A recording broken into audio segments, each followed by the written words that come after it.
Good evening. Good afternoon, everyone. This is a committee hall meeting. Date today is Thursday, November the 16th, 2023. I'd like to start off this meeting like I do every other. I'd like to acknowledge that we're meeting on the traditional lands of Acadia First Nation, part of Mi'kma'ki, the ancestral territory of the Mi'kmaq people. Item 3, additions or deletions. Is there any additions or deletions? Councillor Nick Hilton, you have the floor. Thank you, Mr. Chair. I'd like to add a letter from the request from Southwest Nova ATV Association. Okay, will they add that under new business?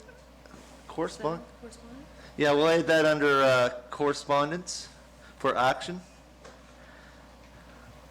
Item 7.1.5, letter from ATV Association, Councillor? Southwest South. Nova ATV Association.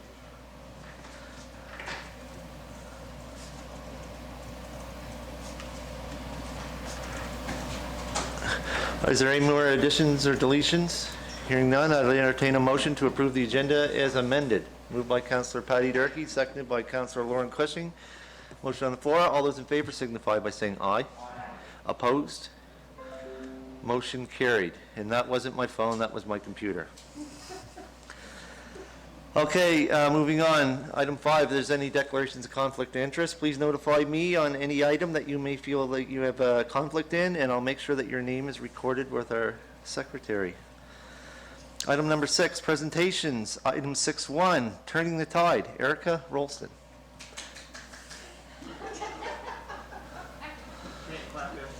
Yeah, I can't. Sorry. For everybody I know. All right, just hit your red button, Erica, and I'll turn on your microphone. Okay.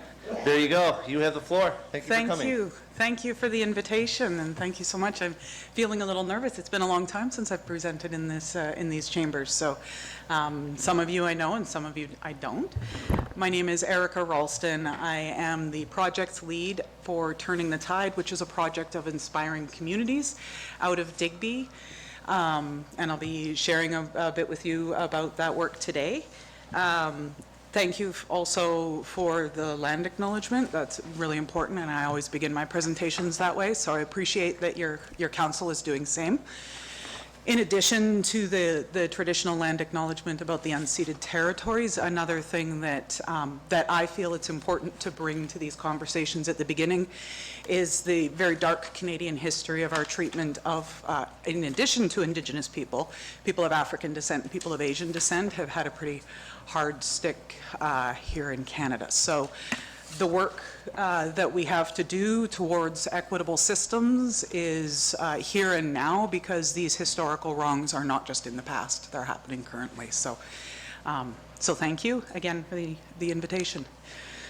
Oh, good, clicking working. So my agenda for today is pretty straightforward. I know it's just a short presentation, and I will try to stay to the 10 minutes. I'm looking at Victoria because she knows that that's a challenge for me. So I'll be talking a little bit about systems change, just what it is, sort of 101, because there's quite a bit of jargon involved with systems change, as there is with economic development. Many of the things we do have very specific meaning. I'll give a little introduction into inspiring communities, as well as turning the tide, talk about our priority of areas of focus and how we came to those areas, and then about current work. And hopefully all of this will happen with enough time to do questions. I assume at some point, if I'm going over, my mic will just get turned off. I'll notify you. Okay, thank you. So this is a very simple graphic of what I'm going to be talking about with systems change. Every system ever born or created, whether it's a natural ecosystem like a forest or a river, or whether it's a human-made system like education, economics, healthcare, all of those are systems that go through this same cycle. They undergo some kind of growth, some kind of change. They have to adapt. They start to grow. They peak. They start to go into decline, whereupon they have to become something new. They have to transform themselves. They have to correct themselves, and then they go up again. There's no such thing as a system that will grow indefinitely. They can't. There's no equilibrium in that. There's a little more detail here about those systems. So This is a model that's known as the Berkana Loop. If anybody's interested, I'll be leaving some business cards here and you can follow up with me. I can talk about this for days. I won't. Berkana, B-E-R-K-A-N-A, Berkana Loop. So this is, again, if we look at the sine wave that I just showed, if you zoom in on it, this is what's happening at the zoomed in level. So a system will start to climb up. We've done some innovation. Geez, we got to try something new. We're going to create a system here. And then they start to grow, and when the rate of growth is going really at a high level, you know that that's happening in your organization, because that's the moment where everybody says, oh, wow, it's finally working. We're all pulling in the same direction. We're seeing the results that we wanted, everything, like all that hard work we put into our policies or whatever it is that we've been working on is paying off. And we're feeling like we're moving along. As a system, any system, starts to peak a little bit, there will be people who will be saying things like, I got an idea about how we could do this a little bit better. I think that I've got some more ideas about how we can improve it. And oftentimes those people are told, look, it's working now, we're not gonna muck about with it, right? It's working. You can only tell innovators to sit down and be quiet for so long before they leave. So then those people tend to start dropping out because they are innovative people. One of the things I haven't stated here that it's really important to know is that all of these human-made systems, there are people for whom this system has never worked well, ever, right? There are people who are just being left behind by our healthcare system, by our education system, by our political systems. There's always people that are not getting the same access as other people. So again, the system goes up, it starts to peak, people start saying, hey, what we could do differently, wait a minute, no, I'm going, I'm out of here. It starts to go into decline. You know a system's in decline when you're in it and everybody's in panic stations, when you're trying to figure out how you're gonna keep the lights on, how you're gonna keep the programs running, all of that. That is indicators of a system in decline. And it gets really hard to be innovative in that mindset because you're just trying to keep the lights on, right? You're just trying to keep everything happening. So as it's going into decline, other people are saying, I've got some ideas. I've got these ideas about how we could shift it and change it and make it better. But we can't just stop delivering health care while we figure out a new system. You have to keep the doors open and you have to keep the patient care going while you're figuring out something new. So I don't know if does this have a light on it? If I push it, no, but it won't go on the screen though, I don't think. No, as soon as I hit the screen, it goes away. So what I'm pointing to here is that the system that is in decline will need to transform itself to become something new, to be relevant to the needs at the time. But the business of the arc that's going down before it starts going up again, that part is innovation and experimentation. And that part, you have to be willing to fail. You have to make room for failure and experimentation. So obviously you can't do this in the active hospital, right? You have to be figuring those systems out sort of behind the scenes while the patient care is still happening, behind the scenes while the education is still happening and so forth. So that experimentation and innovation stage can be really alarming for a lot of people because it just feels like a lot of failure. And it is, but it's also a lot of learning. And then the system starts to go up again. And then everybody says, oh, yay, we're pulling in the same direction and all that hard work paid off right now. Turning the tide, inspiring communities, we work in that middle area where the star is. Our job is to support as systems go into decline. And something I didn't say at the beginning that I think is really important is that systems are changing all the time. Human-made systems, natural systems, they're all changing all the time, whether we want them to or not. So it's not that we're walking in as an organization and saying, we got to change this system, we're going to make it what we want. They are changing and they are leaving people behind. So as the system starts to go into decline, we are there to listen and hear and say, oh, okay, so where's the innovators who are saying how they could improve things? How, what did they learn from their previous experiments?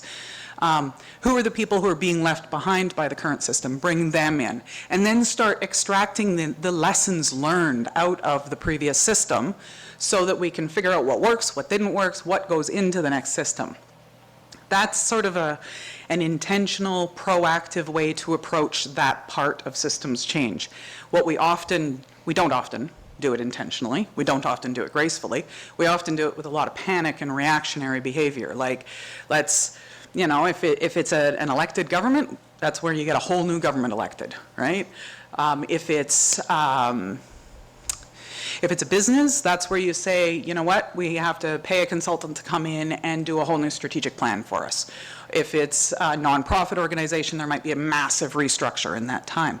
Those things may have to happen anyways, but they don't have to happen in a really reactionary way, right? It can be done with some intention, and if people know that this is coming, it can help sort of calm everybody somewhat. Because that going into decline and then going into a period of experimentation is an unwieldy and emotional time for everybody. And we're humans, so we're emotional. That's just the way we are. So that's Systems Change 101, folks. That Berkana Loop has much more components to it than what I've presented to you here. There's training courses on it. It's a model of complex systems change. So happy to talk to you about it more later. Now getting into Inspiring Communities, which is a nonprofit here in Nova Scotia. It does have a province-wide presence. So Inspiring Communities is the organization. We've got our executive director, board of directors, and they're based out of Dartmouth. We also have 3 geographic-based projects, and that's the logos you're looking at up there. So Turning the Tide is the Digby project. Between the Bridges is in Dartmouth North. And North Star Rising has just moved from North Side into Glace Bay. So it's up just outside of Sydney. We also have a 4th project area, which we call strategic initiatives. And that's projects that are not necessarily geographic based. And the more work we do in community, the more we, that we're learning what community needs and wants, the more we're recognizing where some of those themes go across communities. The food security is an example. Each one of our projects has done collective impact work in each of the communities and talked to community members, done all kinds of engagements with businesses and other organizations and individuals in community, things like housing security, food security, all those things. They're straight across the province, right? We know that. It's not a surprise. But in response to that, Inspiring Communities has added another arm to our work, which we call strategic initiatives, and that's how can we address it in different, it's the same issue, but it's in different places. So those different places will need slightly different responses to it. So you have to keep that responsiveness in there. Yes, 2 minutes? Oh gosh, okay. I'm going to skip right past this piece then. This is just the chronology. These are the priorities that we identified out of our 2018 surveys. And I have been going around reporting back to community on these survey results because the survey results came in, were analyzed, and then the COVID hit. And nobody has reported back on them until now. So I'm reporting back on these and then having a conversation with people about, okay, so those priorities were in 2018. Where are we now with these? Because the pandemic changed a lot of things in community infrastructure investments, some for the better, right? More houses have internet now than did before, but some things not so great. So these are some of our current activities that I wanted to just give you an idea about, and they sort of fall into those 3 main categories. Youth activities, we've had a 5-year funding program with Tamarack, doing a program called Community Building Youth Futures, focusing on improving graduation rates and helping youth to transition to adulthood. That program funding is coming to a close at the end of this year, and we're doing some work around the sustainability and how can we continue with some of the work that we've started there once that funding is over. We also have a Department of Community Services contract for the youth outreach program in Digby, so we have that service that we offer as well. Food security, we had a program this summer. We got an intern on a 15-week internship to do some asset mapping and some systems mapping around food in the region. And I'm not trying to be punny here, but there is a big appetite for working on food security right now.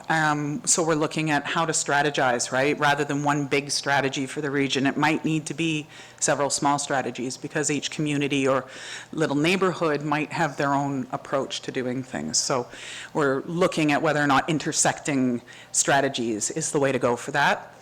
And then under equity, everything that we do has an equity lens. Everything that we do with Inspiring Communities is about equity. So we're looking at how to build housing, how to build capacity in the nonprofit housing sector, how to more meaningfully and safely engage with our African, Nova Scotian, and Indigenous populations. And then some work that just needs to be straight up named anti-racism. And that's some of the work that we're doing, trying to integrate the different cultures that we're seeing in community, and some of the cultures that have been here for 400 years. The African Nova Scotian communities have been here for 400 years, but largely they are absent in our towns. So there's a lot of work to be done. And it's some of this work that nobody really likes to talk about, and next week is the first study group. We're doing a study group on white fragility. So this will be an interesting study group starting. And then I just want to end with this quote, because I just love this quote, that a vision without action is a dream. Action without vision is just passing time, but vision with action can change the world, and that's what our work is really about. How far did I go over there, Warden? Actually, not too bad. I'm not going to say how much, but it's Just got to talk a little faster. absolutely. Thank you very much for that. Is there any questions from any council members? Councillor Nick Hilton. Thank you, Mr. Chair, and I guess my question is, you explained what you do. Just how did the organization come to be in Digby? What are the kind of the roots, and what does that look like, if someone like Yarmouth wanted an organization like yourself? Sure. Like, what is that, and who funds you would be another question. Sure. Yep, you bet. Two very connected questions, obviously. So back in 2018, Inspiring Communities, which was just itself being born, it was born out of a provincial desire. So the province of Nova Scotia wanted to do collective impact in communities. They recognized, now collective impact, picture a little registered trademark symbol next to it, right? It's a specific thing, some of the jargon I was talking about. So the province wanted to see collective impact happen, which is a tool of systems change. And so they said they wanted to fund 3 different rural communities for collective impact projects, but they didn't want to deal with 3 separate organizations. So they asked for Inspiring Communities to form as one organization to run those 3 projects of collective impact. We were given 3-year funding agreements through the province of Nova Scotia to cover the core operations, and then same as the model with the Western Wren, we then use those dollars to leverage and partner and bring more funds in. So it started as something of an experiment out of the province of Nova Scotia, deciding that they wanted to try out collective impact as a tool of systems change. We are just in the process of finalizing what our next funding round will look like. That last 3-year agreement ends at the end of March. But we've had certainly good indicators back from the province that they're looking at it favorably. Just to follow up to something you said in regards to the provincial funding and leveraging and partnering, do you need the money from other organizations that you can leverage provincial funds, or you leverage the provincial funds to get other monies? Yeah, it's the latter of the two. The latter of the two? So we get the core funds, and that pays for our wages, basically, right? Our wages and our rent in community. And then we partner beyond that to run programs like our Changemakers program, our youth outreach program, the youth programming we've been doing for the Community Building Youth Futures program, partnered with Tamarack, with Department of Community Services, and so forth. Yep. Madam CEO? Is there any council's reading? No, there's not. I was going to have a couple follow-ups. I can go, or the deputy warden can go, whichever you prefer. Well, we'll let the deputy warden go, and then Doesn't Actually, matter. it's Councillor Sherry Hurlbert. I didn't see your mic flashing. My apologies. You have the floor. That's okay. Thank you for coming, Eric, and giving this presentation. Like I said earlier, it's great to see you outside of that, my other job, and that little screen I see you on once a month. So it's great to get to meet you in person. How many, do you call them clients, youth in Digby, would you see in the run of a year? Do you track those? We do, absolutely. So our youth outreach program through the Department of Community Services is to work specifically with youth ages 12 to 24 who are either in care of the province or at risk of coming into care of the province. They call them Tier 1 and Tier 2 youth. So that program has only been running now for a couple of years, and probably only has a handful of youth on a regular caseload, but has interactions with dozens of youth in an ongoing way.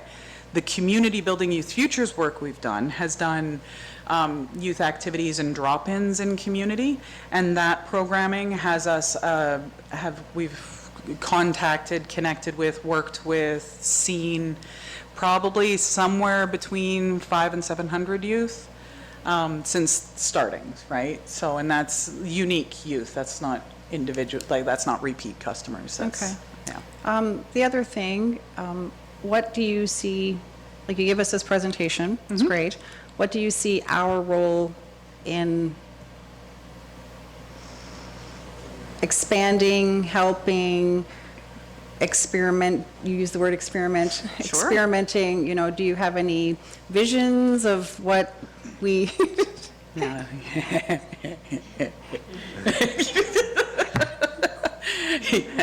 Oh, do I?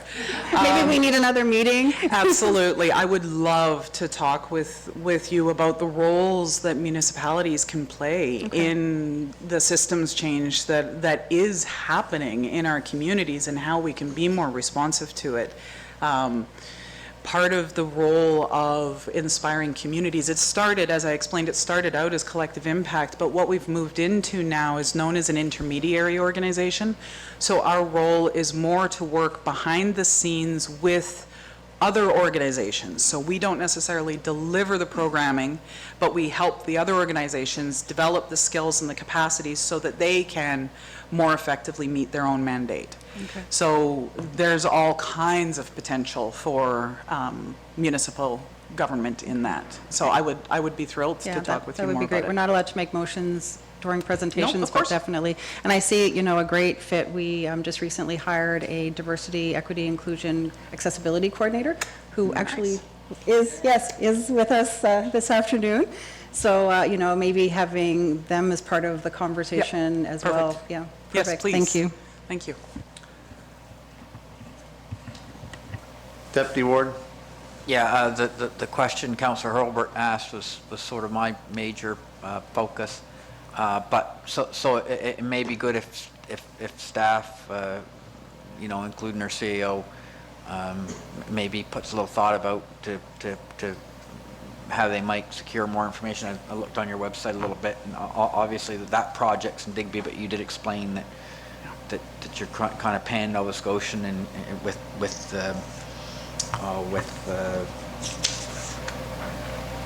the strategic initiative. So I'm thinking that's where we fit in likely in that Likely. category. Yeah. So if we were to partner in some manner, so maybe it's time short. So maybe it's a matter of fleshing that out a little bit more with staff, and then staff can come back to Absolutely us. happy Yeah. to discuss it with you, and also to just have a conversation even around what it looks like to partner with inspiring communities, because we know how important it is that everybody's ready to tackle the work that we're undertaking, because it's, you know, we're a small team. It's like the Western Wren, right? It's a small team that's basically entirely, you know, wages. Like, what do we have? We have people, we have brains, we have imaginations, and we have connections in community. So it's that sort of human resource heavy work.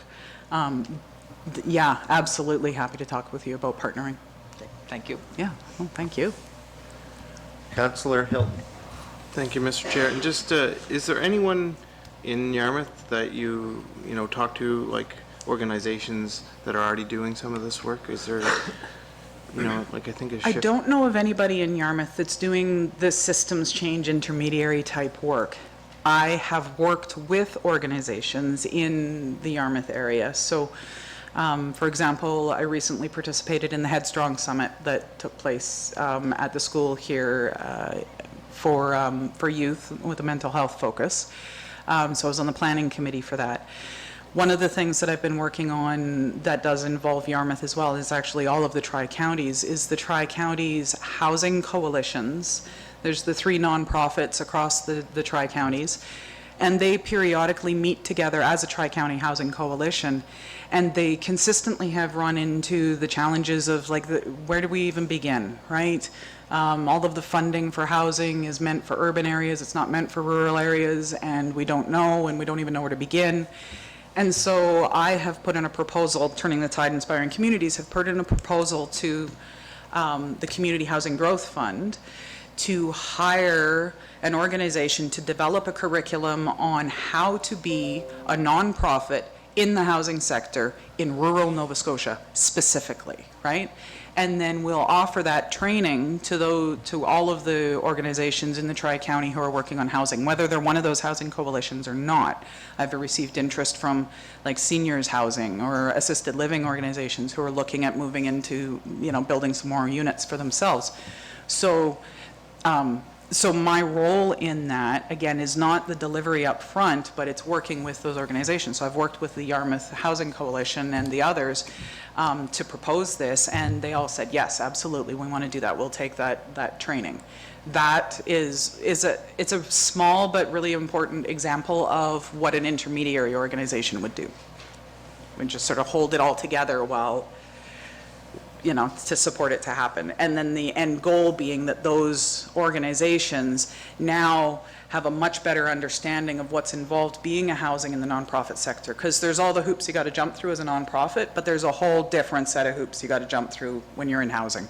And we're seeing nonprofit sectors' attempts at housing fall short of what they want or get very bad just because they're not aware of the sand traps along the way. Thank you. Madam CEO? Thank you, Mr. Chair. I just want to acknowledge, Erica, I'll use your first name because we know each other so well, your August 28th letter around the integrated youth sites. And I think as me and my team pick up the conversation with you, we'll bring that letter forward and try to understand more what that's about. Yeah, and that was another example of an intermediary role. We were trying to support the development of the coalition, and I'm happy to brief you on where that went. The shortest response to what happened with that is the process was unsafe, unjust, and inequitable. So the developing coalition chose to not proceed with a proposal in solidarity with the African Nova Scotian and Indigenous partners who all told us point blank, this is an unsafe, inequitable process, and we can't. It's meant to transform youth systems, but it's using a status quo approach, and you can't get there from here. Well, thank you very much, Erica, for your presentation. Learned a lot. I know that we don't make motions during presentations. However, if any councillor wishes to send me and the CEO an email to have this added to a future council agenda, we certainly can. And I'd be happy to accept it. I'll accept any invitation in advance. Okay, thank you very much. Thank you, everyone. I'll put some of my business cards on the Yes, board here. I was just thinking of that when I was resetting my timer. Okay. Yeah, you can leave it on.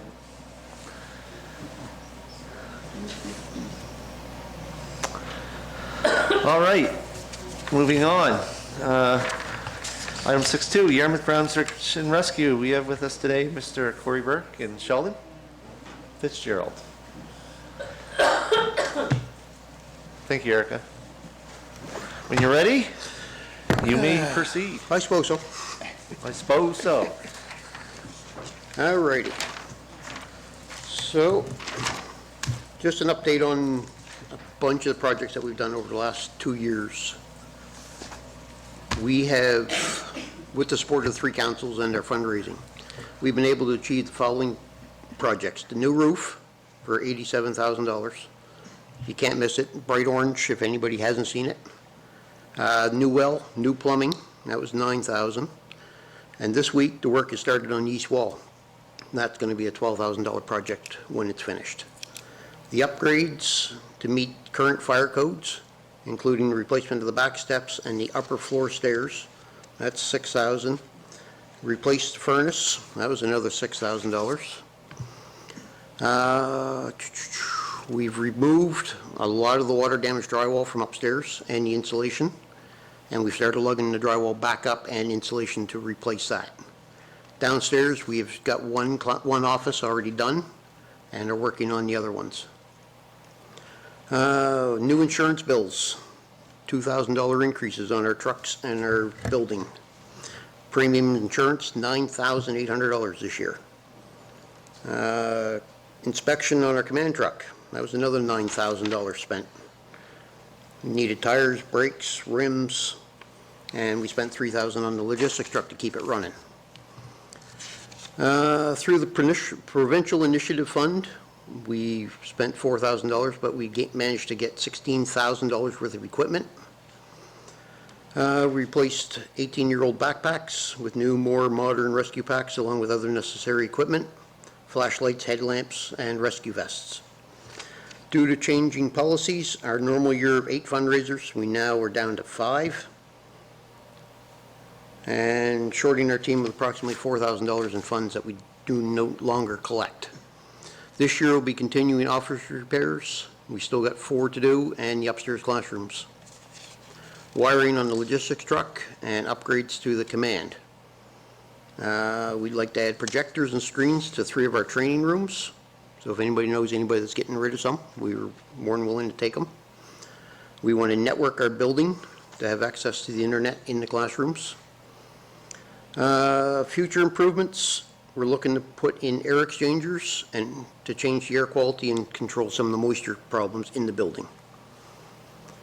Heat pumps to reduce the ongoing oil prices, and new flooring in the building in the main area, because the flooring in there was original to the building.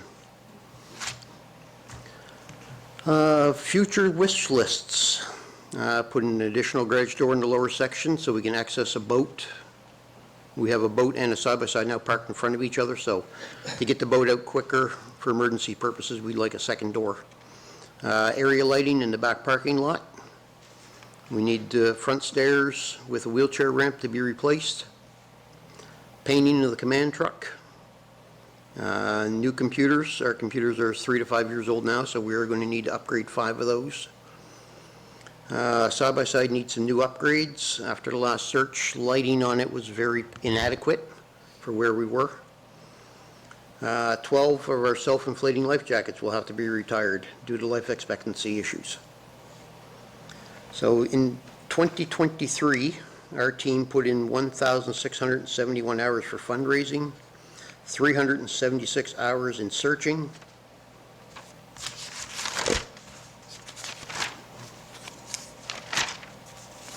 and we're one more.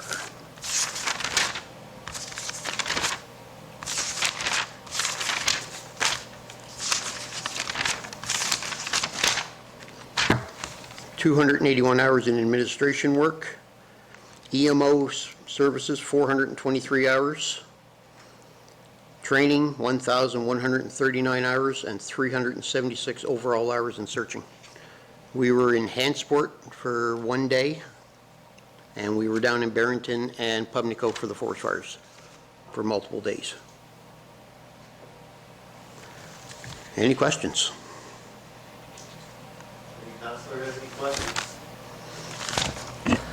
Councilor Nick Hilton. Thank you, Mr. Chair, and thank you for coming in today. You know, I've been a great supporter of you guys since being elected, and just an overall feel of, you know, it's great to hear the numbers, just an overall feel of how you think you're coping within the building and the constraints of funding, and, you know, what do you see being an issue going forward? Right now, we're okay. We're not great, but we are okay. If we can take care of the heat issues with a consistent steady oil, I mean, the oil bill's going sky high every year. Heat pumps and, possibly a solar, we're looking right now and possibly a solar project to compensate for the heat pump. So if we can run heat pumps free of charge, we may be looking at putting those in. Okay, thank you, and thank you both. I know how much work you both put into the organization, and Sheldon personally into the building. Daily. Yeah. daily. He's our main maintenance man, so. I was there this morning helping fix the other wall, so hopefully by the end of the week, we'll have a little bit less bit more. work for him to do. That's good. Because that was going to be the next big thing. That wall is, winter coming, that wall would be really bad. So, thank you. Thank you. Deputy Warden. Thank you for coming in and you. presenting, and thank you for all the hard work to you and all the other members. And, I was out to visit a couple times quite a while ago, but the roof and all those other projects have been done, so it's always... Open invitation to come back anytime. Absolutely will do, and it's always good to see folks that set goals and achieve them, so that's awesome, and certainly we're able to help a little bit along the way, so that's helpful, and thank you for I guess providing an indispensable service to the area, and I guess Yarmouth County and beyond, And because I beyond, mean you mentioned And we've had some big issues here lately, so without you guys, they'd have been bigger. Okay, so thank you. Corey, you had mentioned something in your presentation in regards to fundraising. You said it was 8 down to 5 due to changes in fundraising. Yeah. What's going on The there? town policy on blocking roads, because of that policy, we no longer can do the barricades for the antique car show and the parades. So because of those two, we've lost that out. And then with the fisheries policy change, we lost the shark scramble. And that was another big one for us. And insurance bills. As we all know, all volunteer organizations are under the grasp of the ever-increasing insurance bills. Do you have any, I guess, figures on how much it's gone up? I got a feeling I know. Our insurance is up over 2,000 from last year, And the total, $9,800. So we Yeah. just paid for our trucks in our building. yeah, actually, and it seems to be happening with all volunteer organizations, including fire departments that are volunteer. The insurance bills this year, once again, have taken a huge spike. There was talk years ago about somehow trying to get a group rate, and it never got worked on. And this was about 10 years ago, 10 or 12 years ago, when I first started as a counselor, that we thought that we might want to try that, but Our provincial association tried it. yeah. But there's too many, there's 23 teams and 23 different opinions, and nothing ever, As a matter of fact, I'm heading to a mutual aid meeting tonight for the fire departments down in Lake Vaughan. And the last one I attended, which is about 3 months ago, they had talked about it then. And they said we should really all get together with all volunteer organizations, not just the fire departments, and see if we can hammer out a rate with somebody. that would be nice. And We'd be because... we'd be open to looking into it. Because, let's face it, insurance rates, it doesn't matter whether it's for a volunteer organization, whether it's your vehicle, your home, your property, whatever you insure, it seems to be getting out of control. We called and checked around the reason why, and they said it was because of the floods and fires, Floods and fires in Nova Scotia. Nova And Scotia. then housing went up because of the BC fires and the Alberta fires. So- Yeah, insurance is certainly one of the things that are putting the clamps on volunteer organizations and how they can operate, because what they don't seem to realize is they're volunteers, and We have no income other than our fundraising. That, everything we made this summer just paid them 2 bills. yeah. Councillor Sherry Hurlbert. Before you leave, can I just grab a phone number and email? Yep. I might be able to help you outside of council stuff, and another Cool. role I have that might be able to help you with some things. Okay. Okay. Councillor Patty Durkee. Thank you, Mr. Chair, and thank you, Corey and Sheldon. We so appreciate what you do. I know that the Antique Car Show missed having you do the security, which was amazing. Is there something that you can do, a course that you could take, or something where you could get that, do that service again? It's a large expense to have people trained to do it. Is it? Yeah. We looked Okay. into the course, and I think it was $300 to $400 per person. And then it's every so many years, you gotta have it redone, and then you gotta have all the equipment. They won't just let us put the barricades up and do what we have always done. We have to have proper flagging equipment, and it's just certified flaggers, you gotta be licensed. Gotcha. So Okay. it's just, it's not feasible for us. Thank you, because I know that using the other security organizations costs a lot of money too. Yes, it so, did. Right? Thanks. Any other questions or comments from councilors or staff? Well, from me, on behalf of all the residents of Municipality District Arm, thank you very much for what you do, Corey. Thank you. It's hard, it's tough. Maybe there's some things that we can work on together. Insurance, as I had earlier mentioned, which I know is an issue. Maybe there's some ways that we can help alleviate volunteer organizations like yourself to help, because it is getting out of It control. is, it's getting ridiculous for what it is. Yep. So Especially Sheldon, with Corey. never having a claim. Yeah. It just keeps going up and up with no claims. Yep. That's for sure. So Sheldon, Corey, thank you very much for coming in. Thank you. Appreciate it.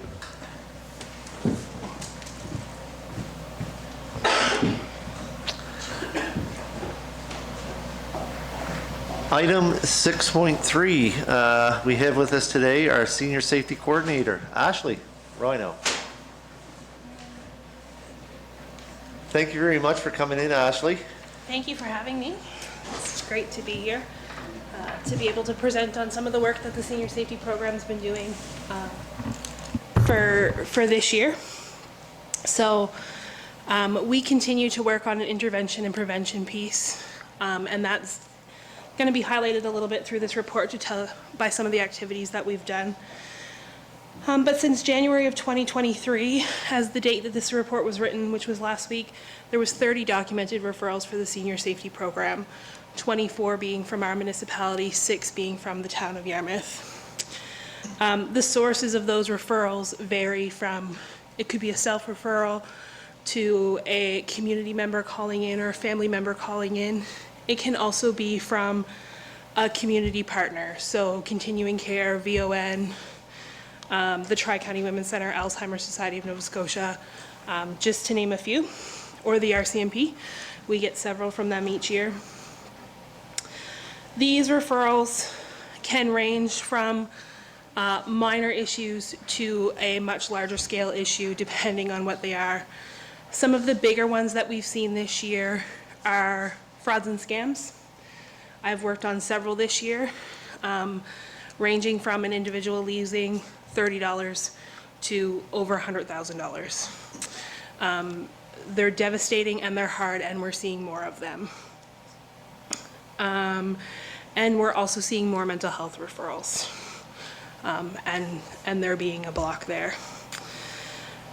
We still, as the program, remain a strong navigator for grant programming, rebates, services, and connecting the dots for the clients that we see on a daily basis and connecting them into our community partners and the services they have.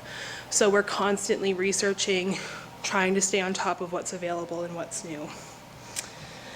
Earlier in 2023, we were approached by the Office of Addictions and Mental Health, and we're awarded a $10,000 funding to work with. So from that, we actually partnered with the Clare Senior Safety Program, and in June of 2023, we completed what I feel is a very successful 55-plus wellness day. We had very positive feedback. We had about 90 seniors in attendance, with 20 to 25 community services exhibiting that day. So it ran from, I believe, 10 till 2, maybe 3, at NSCC Burridge. we had two main speakers. We had Dr. Sheila Leahy and Bertha Brennan come and do keynotes, and then we had several breakout sessions that people could attend as well. The feedback was so positive. We have a significant amount of money left in that budget that we asked for an amendment to that funding to be able to do a second wellness day in 2024. So we have begun the planning for that, and look forward to that day next year. And that's really a big piece of our preventative work that we do within the community, is that education for seniors. The lunch and learns that were happening in South Ohio Community Hall are still happening. They had a very successful spring and fall session with 8 different speakers across the two sessions, and are still well received, and people will often call and ask when the next one's happening. And in addition to that, Forest Glen this year created the Tuesday Talks program. They run very similar to the South Ohio Lunch and Learns, except they happen on Tuesdays and not on Wednesdays, and they're an education and awareness piece. So we worked with them this fall, or I worked with them this fall, to create a very successful inaugural program. So hopefully we'll see more of those to come as well. And those were very receptive for the community members of Forest Glen. Home visits still remain our bread and butter. They are still what our seniors look forward to. They are still what the program is about, and they still happen on a daily basis. Those can range from 10 minutes, just to pop in quick to say hello, to sometimes several hours, depending on the situations. It's what makes our program unique and is what our clients are receptive to. Peggy and I have seen an increase of referrals where there has been a need for 2 of us to go, or a member of the RCMP to go, especially for the first initial visit. So if there's a safety concern, we will always travel in 2s for that, at least the first visit. And then if subsequent visits are needed, we will do that. So either Peggy and I will travel together, or an RCMP member will come, depending on the situation. If an individual calls and they're uncomfortable for meeting in their home for whatever reason, we will meet with them at the RCMP detachment. There's been times we've come to the municipal office and booked a boardroom, and we'll meet there. Generally, after we do that once, we meet in the home after. We want to respect their privacy, and that's what it's all about. So they are still very well received, like I said, and still a big part of the program. Our Vial of Life program, which contains all the emergency information for our clients in case of emergency that EHS or RCMP can access, is still happening. It took a little bit of a back burner during COVID, as most things did. We are hoping to revamp that program and have already started on the work on that. As we get out to do more community presentations, we're getting those vials out more, and it's becoming a more active. But we're also hoping to do some education pieces with our first responders, so they're aware of the Vial of Life, what it is, and how useful it is. We're seeing clients come back and get second vials to put in their purse, because they found if they go to outpatients or the pharmacy primary care clinic, everything they need is right there. So it's still a great program. It is an honor and privilege to do the work that I do, and I'm thankful to council for the strong support that they provide to make this happen. It has certainly been life-changing for me as the senior safety coordinator, and just a real joy to do this work. So I thank you for that opportunity. Questions? Deputy Warden.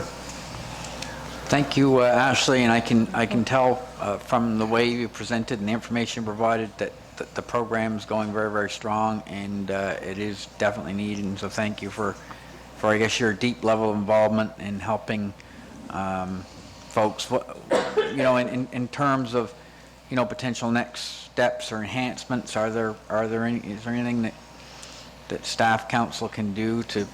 Anything we should know additionally? Not that I can think of at the moment. I think council has been very supportive of the program, and that's held a lot of strength in the program, and that's just that ongoing support has been crucial, and it gives some validity to the program that allows us to keep doing what we're doing. So, yeah, thank you. Yep. Yeah, so great question, Deputy Warden, through the chair to you. And the other piece to remember too is the senior safety program, it's shored up by way of an agreement with the province. So there's stability in the agreement through the collaboration between the District of Argyll and the District of Yarmouth and seniors in long-term care. So that gives the program a good foundation to work under. And then our senior safety coordinators are very good at leveraging that money to create money for the programs that they undertake and deliver into the community outside of the home visits. So I just wanted to remind everybody that we do, it is a partnership and it does have a sure foundation. Councillor Nick Hilton. Thank you, Mr. Chair, and thank you, Ashley, for everything. Last week I had kind of the privilege of visiting 100 or so of the residents in my district, and it was very clear that people are struggling more now than ever. One resident had, I would say, upwards of 9 electric heaters plugged into the wall trying to heat their home, and talking about the bills, the overwhelming bills due to her partner's health issues. And do you help like source grants, like help direct them towards grants for heating and stuff like that? Like what is your role when it comes to maybe the financial side of things as well? Right. So there are several grants that are available based off of eligibility when it comes to home repairs or heating. It's all based on income, and Peggy and I are both, I would say, fairly well versed in what they are, but we're also not afraid to find out information to get that and ask questions. So we have great partners with the home repair grants through Housing Nova Scotia. We're well versed in the rebate programs that are available through the province, so it's certainly something that can be looked at, absolutely. Correct. I've had two, and you may be aware, but even for other councillors, 2 kind of successful stories with continuing care, where if you provide 20 hours of care for your partner and you're below a certain income, roughly 20, single, if they live alone, it's $29,000. If they live as a couple, it's $44,000. But they can be eligible for what's called the caregiver benefit, which is upwards of $400 a month. It is taxable income, but it has helped bring some relief to some of the people in our community. Absolutely. It's a great program, and I know a lot of people that are very thankful to have that available. Thank you. Councillor Sherry Hurlbert. Thank you, Mr. Chair. Thank you, Ashley, for the work that you do. You're probably one of my first points of contact when someone reaches out and says, who can help me with, this? And, most often they are seniors. And I know you've helped, a fair amount of residents through me to, work on the grants. I was going to mention that before. I knew what Nick's question was, about the grants for home repair and heating and things. And I also want to thank you or whoever provides those market bucks, because I know, so market bucks are part of, is it through you? Yes? It's a program that is partnered with the Right. The farmers market. It was actually Peggy that found that. Right. So market bucks, seniors can apply, or I guess they apply, and they get this money that they can then go to the farmer's market and, well, not money, but coupons, bucks, and they can go to the farmer's market and use that as a source for fresh produce and, supporting the local economy. And I know, a few seniors who look forward to that. And it's also not just when I listen to them, it's not just about the food, it's about the social aspect of getting out and about as well. And so, I did hear on CBC, they were talking about how the money had been decreased, but they were looking at maybe increasing it again. But anyway, I just think that it's, a great initiative that, whether it was you or not, I think it's a great initiative that our seniors can take advantage of too. So thank you for the work. Thank you. Any more questions or comments? Well, in firsthand experience, Ashley, I'd like to thank you on behalf of everyone in the municipality. I do know that you're very quick to respond. Unfortunately, there's a large need out there. And in regards to the new programs for, as we've all heard the federal government talk about heat pumps, do you know, are you prepared to speak any on that at all? Because the question I keep getting asked is it true? Is it just free, or is there an application process? There is an application process, and that's about as far as I've gotten. So I've helped clients fill out the application process and work through that and get the supporting documents to send off. I haven't had a client kind of go beyond that process at this point in time. We're still in the waiting to hear stage. So as far as kind of what happens after that, to be determined. Yeah, there's certainly a lot of programs out there, and I do know that you're fully up to speed on most, if not all of them. And I do know that you're out and about in the community, not just out in my area in Carleton, but all over the place. And one final question, are you still getting a lot of calls from outside your jurisdiction? You're in Peggy's jurisdiction, like the town, or outside? It depends. I find everything comes in threes. So if I get one phone call, they'll come two more. We've had 6 documented town referrals since January of this year. 7, I had another one today. So they are happening sometimes, and I say documented, that would maybe require what we would typically be like a home visit, or there would be follow-up required. That's not somebody that's called and said, where do I find XYZ, and then I can kind of point them to it. So we do get calls on a regular basis, but as far as things that would need, further follow-up, there's only been 7 since January. Yeah. And I say only, but that's there would be pretty extensive work in there. Would you say that this program here is unique, that the municipality of Yarmouth and Argyle has? Absolutely. Absolutely. I keep thinking, whenever I speak to my colleagues across the province, they talk about the seniors' needs and trouble finding it, and I tell them about our senior safety program that us and the municipality district of Argyle has. And they said, well, what a great idea. How can I find out more information? And I was thinking here, just recently we had a Nova Scotia Federation of Municipalities meeting, and I'm just batting around the idea maybe we go through lots of seminars on different things like that in senior safety and beyond, obviously, what you do. It would be something that would be nice to see not just us and the municipality of Argyle do, but I think it's a great program that has a lot of good for a lot of people. Absolutely. Thank you.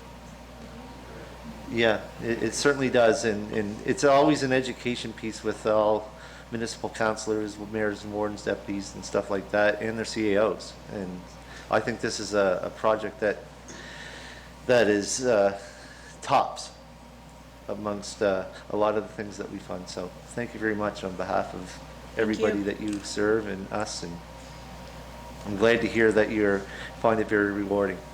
Absolutely. Thank you so much. I appreciate it. Thank you very much.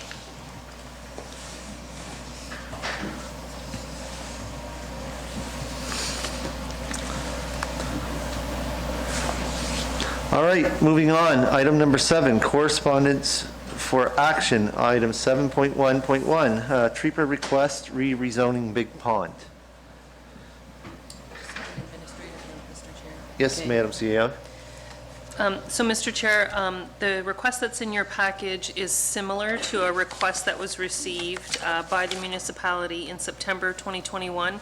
The language is a little bit different, so we talked a little bit about this correspondence yesterday, and my suggestion was that the development staff reach out to the applicant just to confirm alignment between the request, the correspondence most recently received in October this year versus the correspondence from 2021, and then walk with the applicant through the standard process.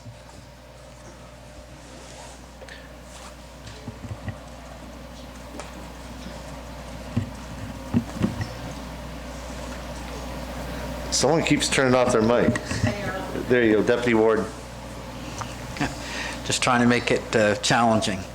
But you rose the challenge, Mr. Warden. In any event, yeah, I think that recommendation that the CAO has brought to us to reach out to the applicant to perhaps update the ask is a good one. So, Mr. Warden, I think that should be our suggestion to the CAO to reach out to the applicant to update the application. My question is we have this request regarding Big Pond, and obviously we all know the MPS LUB passed second reading last night. So is this request moot and void, and should it not be referred to the PAC? Mr. Chair, whether you're talking about the old MPS LUB or the one that's pending ministerial approval, they both have the same process for request to rezone particular PIDs, which is sort of what's being asked here. Big Pond is a collection of PIDs. So the original application specified the PIDs that were being requested to be rezoned, and so the bylaw lays out that process. There's an administrative process that will eventually come to the PAC, who will then make a recommendation to council, but it starts in the administration with the staff working with the applicant. Okay. Is there any more on that? Item 7.1.2, YASTA, read the short-term accommodations bylaw request. Madam CEO? I can start, and we do have board members around the table, so we'll probably fill out the conversation. So legislation in Nova Scotia changed with respect to short-term accommodations, which has impacted our existing bylaw for, it's called a hotel levy. And so because of the change in the legislation, the bylaw that's currently on the books at the municipality, not only is it not applicable anymore, but the legislation under which it was formed has expired. And so the municipality, if they wish to participate in a marketing levy where visitors to the community would make a contribution to the community for using community services, then we need to update that. And so the notion is that the three municipalities who are members of YASTA, so the District of Yarmouth, the District of Argyll, and the Town of Yarmouth, would take a look at adopting very similar bylaws and create a levy for the tourism region that we're part of, so that when visitors come to the region, it's the same experience at the properties where they may stay. There's other changes in terms of how many rooms would trigger a property to qualify, and that's kind of in the nuts and bolts in the bylaw that we can get into if I'm directed to move in that direction. Councillor Patty Durkee. Thank you, Mr. Chair, and thank you, Madam CAO. A whole research study was done on this, and the same information is being shared with our other two partners. And so what we're looking at after much research is to set levies of 3% on the price of accommodations. And so what that means is it was just like the 5 hotels that had more than 20 rooms in it that would contribute to the MPLAC or the levy, and now it would be anybody who provides accommodation, so Airbnbs and Verbo, inns, etc., who provide accommodations. Now, they're not taking it out of their pocket. What they're doing is adding it to the cost of the room rental. And what the research showed is that 3% actually is quite low compared to many other places, particularly around the world. Now, if you go to the States, for example, they have a 10% levy in some areas in the States. And now if you look at hotel bills, and they're all producing service charges or levies. So this one actually is what most of the province is going to be doing. It was 2 to 3% of the total price of the accommodation, so that's pretty standard. Also, the levy funds collected to Yarmouth and Acadian Shores would be to promote regional tourism. It doesn't mean, though, that we wouldn't still be funding, even though they would be getting extra money in this day and age with tourism around the world, we have to be extremely competitive, and so the more money that our tourism sector, YASTA, collects, and the more events that we have going, then we have more money to put towards supporting those events. So like the Congrès Mondial or the event in Pubnico Clare area, sorry, the name escapes me, not the Congrès, that's all of us, there's a smaller one that comes, then they can, YASTA would flow through YASTA, and YASTA can allocate more funds to any of the events that occur. And then, so what we're looking for is to develop an intermunicipal agreement between the YASTA municipal partners to ensure that each municipality understand their role in, with their partnership with YASTA. And I have to say that kudos to YASTA. They work extremely hard, and they do a fabulous job promoting our area and the events that we get. So with that said, I'd like to make a motion that we forward this to regular council for approval. So there's a motion on the floor. Is a seconder? Second by Councillor Nick Hilton. You still have the floor, Councillor Durkee. Thank you, Mr. Chair. And any questions anybody has, I will happily try to answer them. What I do have to say, though, there was a lot of work done by an outside organization for this to come up with this decision of where we should go. Thank you. Thank you. Councillor Nick Hilton, then me.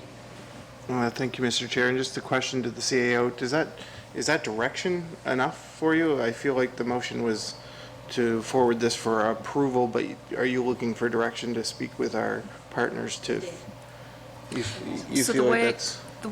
Mr. Chair, through you to Councillor Hilton, the way I understand the motion is that there are 4 components to the ask, and the recommendation is council adopt those components, and then that would give me direction to do 2 things. To develop a bylaw for council's consideration that would create the new levy for accommodation properties in the District of Yarmouth. And number 2 would be to negotiate with the town of Yarmouth and Argyle an intermunicipal agreement for YASTA. Just a little context. So Yarmouth and Acadian Shores Tours Association was born out of the end of the Regional Development Authority. And so it was a bit of a transition situation, and so the documentation around standing up YASTA is not our standard documentation. And so what the Board of YASTA has recognized accurately is that it doesn't have the traditional intermunicipal services agreement that you would normally find. And that shores up the existence of YASTA. It spells out roles and responsibilities and kind of gives that foundational document for the board, not only for the board to plan strategically, but also to ensure they continue to recruit talented staff to do the work. Well, thank you, Madam CEO. And just a couple follow-up comments is that although I'm not on the YASTA board, I participate in numerous of the events that they bring to town, including Music Week that happened 2 weeks ago, and I have to say what a success it was. And that was partly brought to town by the previous levy, which I believe contributed $30,000 towards that event, and we as a council contributed 10. So these events are important, they're expensive, and this levy plays a role in bringing tourism to town. So I am in favor. Thank you very much, Councillor Hilton. You read my mind in regards to what the motion actually meant. Glad to hear that the CAO is. Mr. Chair, Councillor. Yeah, I know. I said me, and I didn't know that he was going to speak. I was involved way back in the day when our old development authority ceased to exist, and out of the ashes, YASTA was formed. The first chair was Esther Dares, and I was namely elected the second chair. So I do have documentation on what it meant and what the CEO is going to work on, but I'd have to go back in the history back in, I think it was 2010 or 2009. It's been quite a while ago, and I'm glad to see what YASTA's become and the advocate and what they do. I certainly am aware where I was a previous chair of that organization, so I'm being full support of the motion on the floor. Councillor Allen. Thank you, Mr. Chair. Yeah, no, they do a great job. I'm just wondering through you to Councillor Durkee, if the 3% gets expanded, is there any kind of projection as to what kind of money it could possibly raise? Now, this I can't do. Deputy Warden, can you turn off your mic? I know you're next, so I can turn hers on so people can hear. Councillor Durkee? I think some of the projected numbers, and this was low, was about $280,000.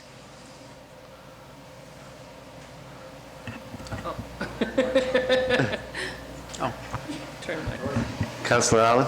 Thank Leave you. your mic on, Councillor Durkee, just in case. I I can only am. turn on two at a So- time. Because, and that's mostly probably going to contribute to the fact that the Airbnbs, the VRBOs and stuff will contribute. So that's quite an increase. And just make me familiar with this, so all 3% go back to Yasta? Yes. So all $280,000 would be back in their would it go to their budget moving forward, or exactly how would it be shown? That's a good question. I don't even know if they've, Madam CAO, maybe you can help with that one? I can talk a little bit, yes. So the existing framework takes the revenues that are generated, and there's a finance policy around it. So there's a certain amount that is always held to ensure stability for tourism attraction in the region. And then by policy, a certain percentage of the fund balance at the beginning of every year can be allocated for projects. And so what happens is the properties that are contributing to the levy now, they collect the money from their guest who stays in their property. They submit the money to the Marketing MPLAC, Marketing and Promotions Levy Plaque, AC Committee, Yes. Committee, which actually has its own bank account. And that board has authority to meet and receive applications and make determinations on which events receive disbursements. But by policy, there's a ceiling on how much can be dispersed each year. So that would have to be part of the conversation. If that board is going to be disbanded and the YASTA board is actually going to receive and make recommendations on how to disperse the money, that'll have to be part of this conversation. Because the notion is that the fund that is created positions our tourism destination marketing organization to be able to make strategic investments that will bring events to the region for economic impact, not just to create a really great experience, although that's part of it. But we want heads and beds, we want services utilized, and so the notion is that money is used very strategically to achieve those means. Oh, okay, great. Oh, thank you for clarifying that for And- me. Thank you. If I may, Mr. Chair, to add to that, part of the study looked at how we also have to change the configuration of the board to make sure that we include members from the short-term rental group. So we'd be bringing in someone from Airbnbs or inns, et cetera. Yes, and just to add to Madam CAO, that there's always been a number where the MPLAC wouldn't use money below a certain percentage of what they had in the bank, so that there was always money there for future. And thankfully, that has happened, because during COVID, when the situation for hotels was dire and events was dire, at least MPLAC still had money available, because they also contributed to the cost of running YASTA. So it's a percentage everybody puts in. 60,000, I think, has it gone up to 80 now? So there's 4 partners, and MPLAC is one of them. I have that slide, Mr. Chair, through you to Councillor Durkee. I have that slide on the recommendation on the board structure. Did you want me to read it or just let it go for now? I think we'll address that Later. in the next step. Yep. The most important part now is that we get this section of the levy and the MOU, et cetera, approved, so that we can move forward, because there is the bylaw, the existing bylaw doesn't exist anymore. Yeah, it'd have to be amended. Yep. Turn off now. Deputy Warden. So there are obviously some additional businesses in the area, in our three municipalities that will receive, will place, once, if this moves forward, we'll place the 3% levy on their client's bill. Having said that, and they're not members of these business owners aren't members of the committee at this point, the organization at this point. Are these folks, this group of businesses, are they in general in favor of putting the levy forward? How many of them were in favor? It's a taxation, it's a tax that they're not paying directly, but they're collecting. So I mean, is there some documentation that they're in favor of this, or just, I just wanted to know, just wanted to cross that T and dot that I in case somebody asked me that, are they actually in favor of putting a levy on? Madam CAO, you said you're going to look quick in the file?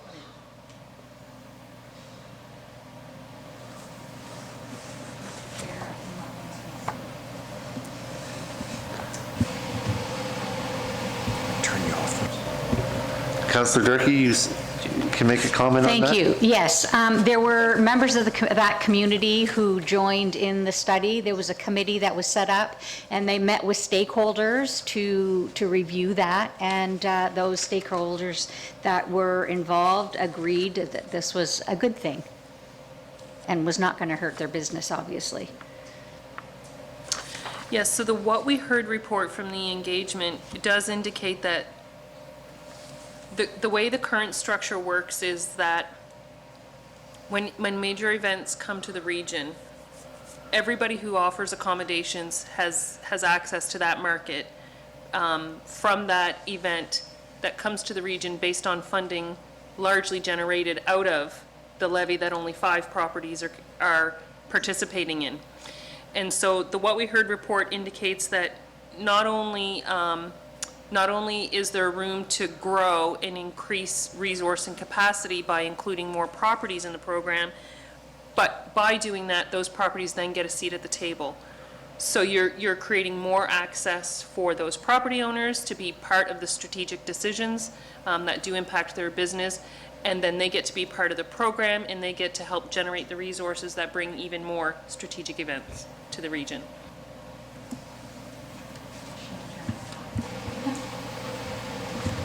Go ahead. Thank you, Mr. Chair. And just to say that these organizations have already been benefiting from the existing levy, so now everybody gets to contribute, and it's more equitable. Councillor Cushing. Thank you, Ms. Ward, and you too, Councillor Durkee. Has there been any objection from any of the hotels or nothing? Or they're all in favor of it and whatnot, so? Yeah, so far, yes, it was a really positive study that was done. What they've been doing until now, the 5 hotels have been charging $2 a head.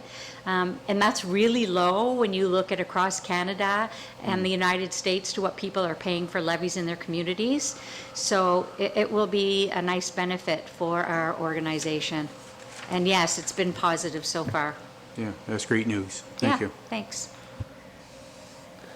Any more discussion on the motion on the floor? Hearing none, I'll call for the question. All those in favor signify by saying aye. Aye. Opposed? Motion carried unanimously. Thank you, everyone. Item 7.1.3, the Premier's Office, NS 2030 Clean Power Plan. Madam CEO. Thank you, Mr. Chair. So the correspondence that's in your package dovetails nicely to a couple of calls I've had from councillors. There's a lot of media around trying to improve our energy sources and reduce the harm that we're causing to the environment. And so some of the councillors have called and they've said, you know, what is the energy opportunity for the District of Yarmouth, for Southwest Nova? And the municipality of Yarmouth is a partner in the Western Regional Enterprise Network. That's our regional economic development agency. And they have an entire pillar in their strategy around energy. In order to unlock economic development opportunities, businesses need to access energy. The cost of energy and the access to capacity on the grid in our region are problematic. And that's why the Regional Enterprise Network is working on energy to try and unlock more opportunities for economic development. And so when this correspondence came in, I recommended to the warden that it be under for action as opposed to for information, because there's a thought that maybe the municipalities who are partners in the REN could request that the REN bring the members together and do a symposium to help us understand what is the energy opportunity. A lot of research has been done by the Western Regional Enterprise Network to understand where the energy is being used in our region, when it's being used, who it's being used by. That's kind of where the home solar program is coming from that the REN is involved in. So, my recommendation would be not only to take the encouragement from the Premier to kind of do more work around energy, but actually leverage our regional partnerships around getting our head wrapped around what it all means so we could understand, what role the municipality could play.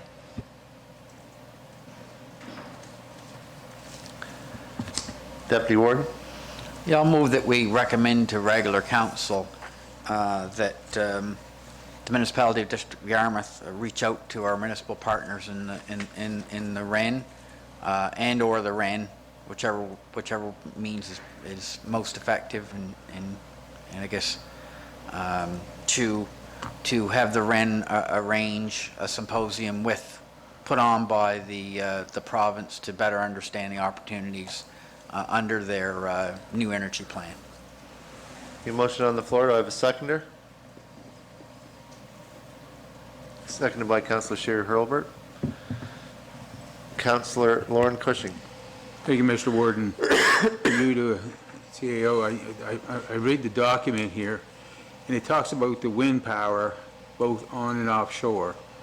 The offshore wind power, I don't think that's going to be a very popular thing in our area with the fishing industry, so I'm not really in favor of that type of opportunity.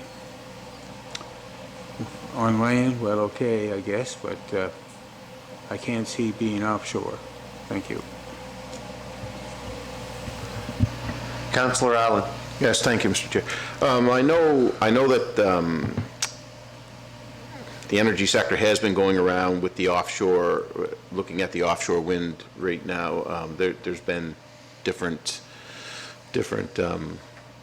they've set up in different areas like the Grand, I think maybe the Mariner Center they've met with. They're trying to meet with industry around. I don't think I think it's more of just an information sessions. This symposium would mostly be an information to try and find out what kind of plans we can get, what we can do with our grids, things like that. I mean, I'm willing to meet with them. I agree with Councillor Cushion, of course. Offshore wind in our area is definitely going to be a hot topic when or if it ever gets here. It definitely will become a hot topic. Definitely want to be informed on what kind of plans we may be looking at or what the government is looking at, because we're going to have a lot of interested people in that. So I mean, I am definitely in support of meeting. Information is the highway. Like we need it to know which way we're going. So I'm definitely in favor of that. Just the fact that this letter, and that's the one thing that he really doesn't mention solar, doesn't mention anything, just wind, both onshore and offshore. And it just kind of, I hate to sound paranoid, I just feel like, they have a plan for something, but I want to know what it is, so I'm definitely in favor of going to try and set up the symposium. Deputy Warden. Yeah, my understanding from reading is the opportunity would be to talk about everything, not necessarily making decisions, but one of the big things really is, in terms of the grid, it's the electrification and load management. So like the problem with some of the stuff, and we already have some solar, and we already have some wind in the area, and that, I don't know, I'm not Nova Scotia Power, so I don't know what may come in the future, and I'm not the independent contractors that will likely come for those opportunities, right? So we'll see some of that. But another one of the big pieces is the huge batteries. There's 3 across Nova Scotia. They're like at substations, and they actually store energy. So obviously, wind power, for instance, has and even solar, it's not like coal-fired, and it's not like gas-fired, that when it's fired up, it's producing. If the wind's not blowing, you'll see them sometimes. The windmills aren't turning. If the sun's not shining, or it's at night, obviously the solar doesn't work during the night, and the wind doesn't work. So there has to be something else. That's either energy storage or it's traditional fossil fuels that are burning. And in fact, I was able to see a presentation by the CEO of Nova Scotia Power. So there always will be some fossil fuels, and in the interim, the battery storage lessens that. But again, to even out that load and high demand, or during periods where those alternative sources of energy, clean energy, so to speak, aren't producing, that's required. So it's all that. It's not just about any of those other pieces. They may mention that, I don't know, but there's no project that I'm aware of slated for this area now, so that may be off in the future, that somebody else may decide. And I'm not sure about the offshore piece, where it is offshore, how much we'll have to actually do with that, because again, we regulate development onshore, so I don't know. But that might be a question we could ask, what's our involvement in that, if any? I don't know. So it's an information session and a chance for us to get up to speed on where Nova Scotia Power is in terms of their thoughts of the future, and maybe we'll we're going to have to do the best we can in the new environment. Councillor Hilton. Yeah, thank you, Mr. Chair. And we talked solar projects a little bit over the first couple of years that we've been here, and really what it came down to is Nova Scotia Power has told us that the grid can't handle a lot of green energy down here. So, this work could lead to improvements to the grid that brings industry to Yarmouth, and something that we need. And so I'm in favor of at least exploring what that looks like. So I'm definitely in favor of the motion. And of course, at the end of the day, we want to make sure that we get the right green energy in our community. And to Councillor Cushing and Alan's point, be aware of its impact. So right now we're just collecting information, so I'm in favor of the motion. Absolutely, I'm in favor of the motion as well. As I certainly remember, and the deputy warden when we talked about the 2 wind turbines that we currently have and operate with a partnership with the town and the municipality of Argyle, that's out in the Wellington area. Wind is, everyone wants wind, but it always seems to be not in my backyard. And we had a heck of a time with that. And obviously our MPS and LUB are very stringent on micro, small, and large. It's going to be a battle. I was reading one piece in here in regards to electrification, and I'm going to read a comment. The CAA estimates the average vehicle's gas bill is $3,000 to $4,000. Instead, driving EV cars will save you $1,500 in fuel costs, $1,500 to $3,000 in fuel costs each year. The average lifespan of an EV vehicle, and I do happen to know the facts on this because I am EV certified, is between 7 and 10 years. The extra cost that it costs for the EV vehicle, you ain't going to make up in your fuel savings. That's a fact. The average battery nowadays, the average lifespan of them is for 7 to 10 years, up to roughly 160,000 kilometers. Then they need replacement at $30,000+ a year plus labor. I know it's a good thing that we're always looking out for the for the environment and stuff like that, but some of these things I'm skeptical of, but as Councillor Allen and Councillor Cushion and a number of others had mentioned, I'm willing to be at the table to talk about it, because we do need to help our environment in any way we can.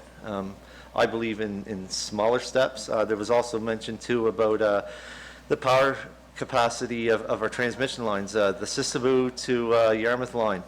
That's at its max capacity. I knew that was one of the first things I think I was told when I became a councillor in 2008, and it still hasn't been updated. So yeah, there's a lot of hurdles. This is an aggressive plan by 2030. It's 2024, you might as well say. That's 6 years. But I'm willing to be at the table, and I support the motion that's on the floor. Any more discussion? Question being called. All those in favor signify by saying aye. Opposed? Motion carried unanimously. Item 7.1.4, EPR and the implement.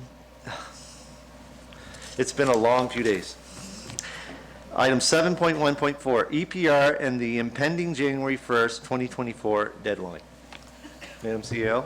Thank you, Mr. Chair. So in your package, Council, is a couple of recommended motions with respect to how we keep moving along in our participation in EPR.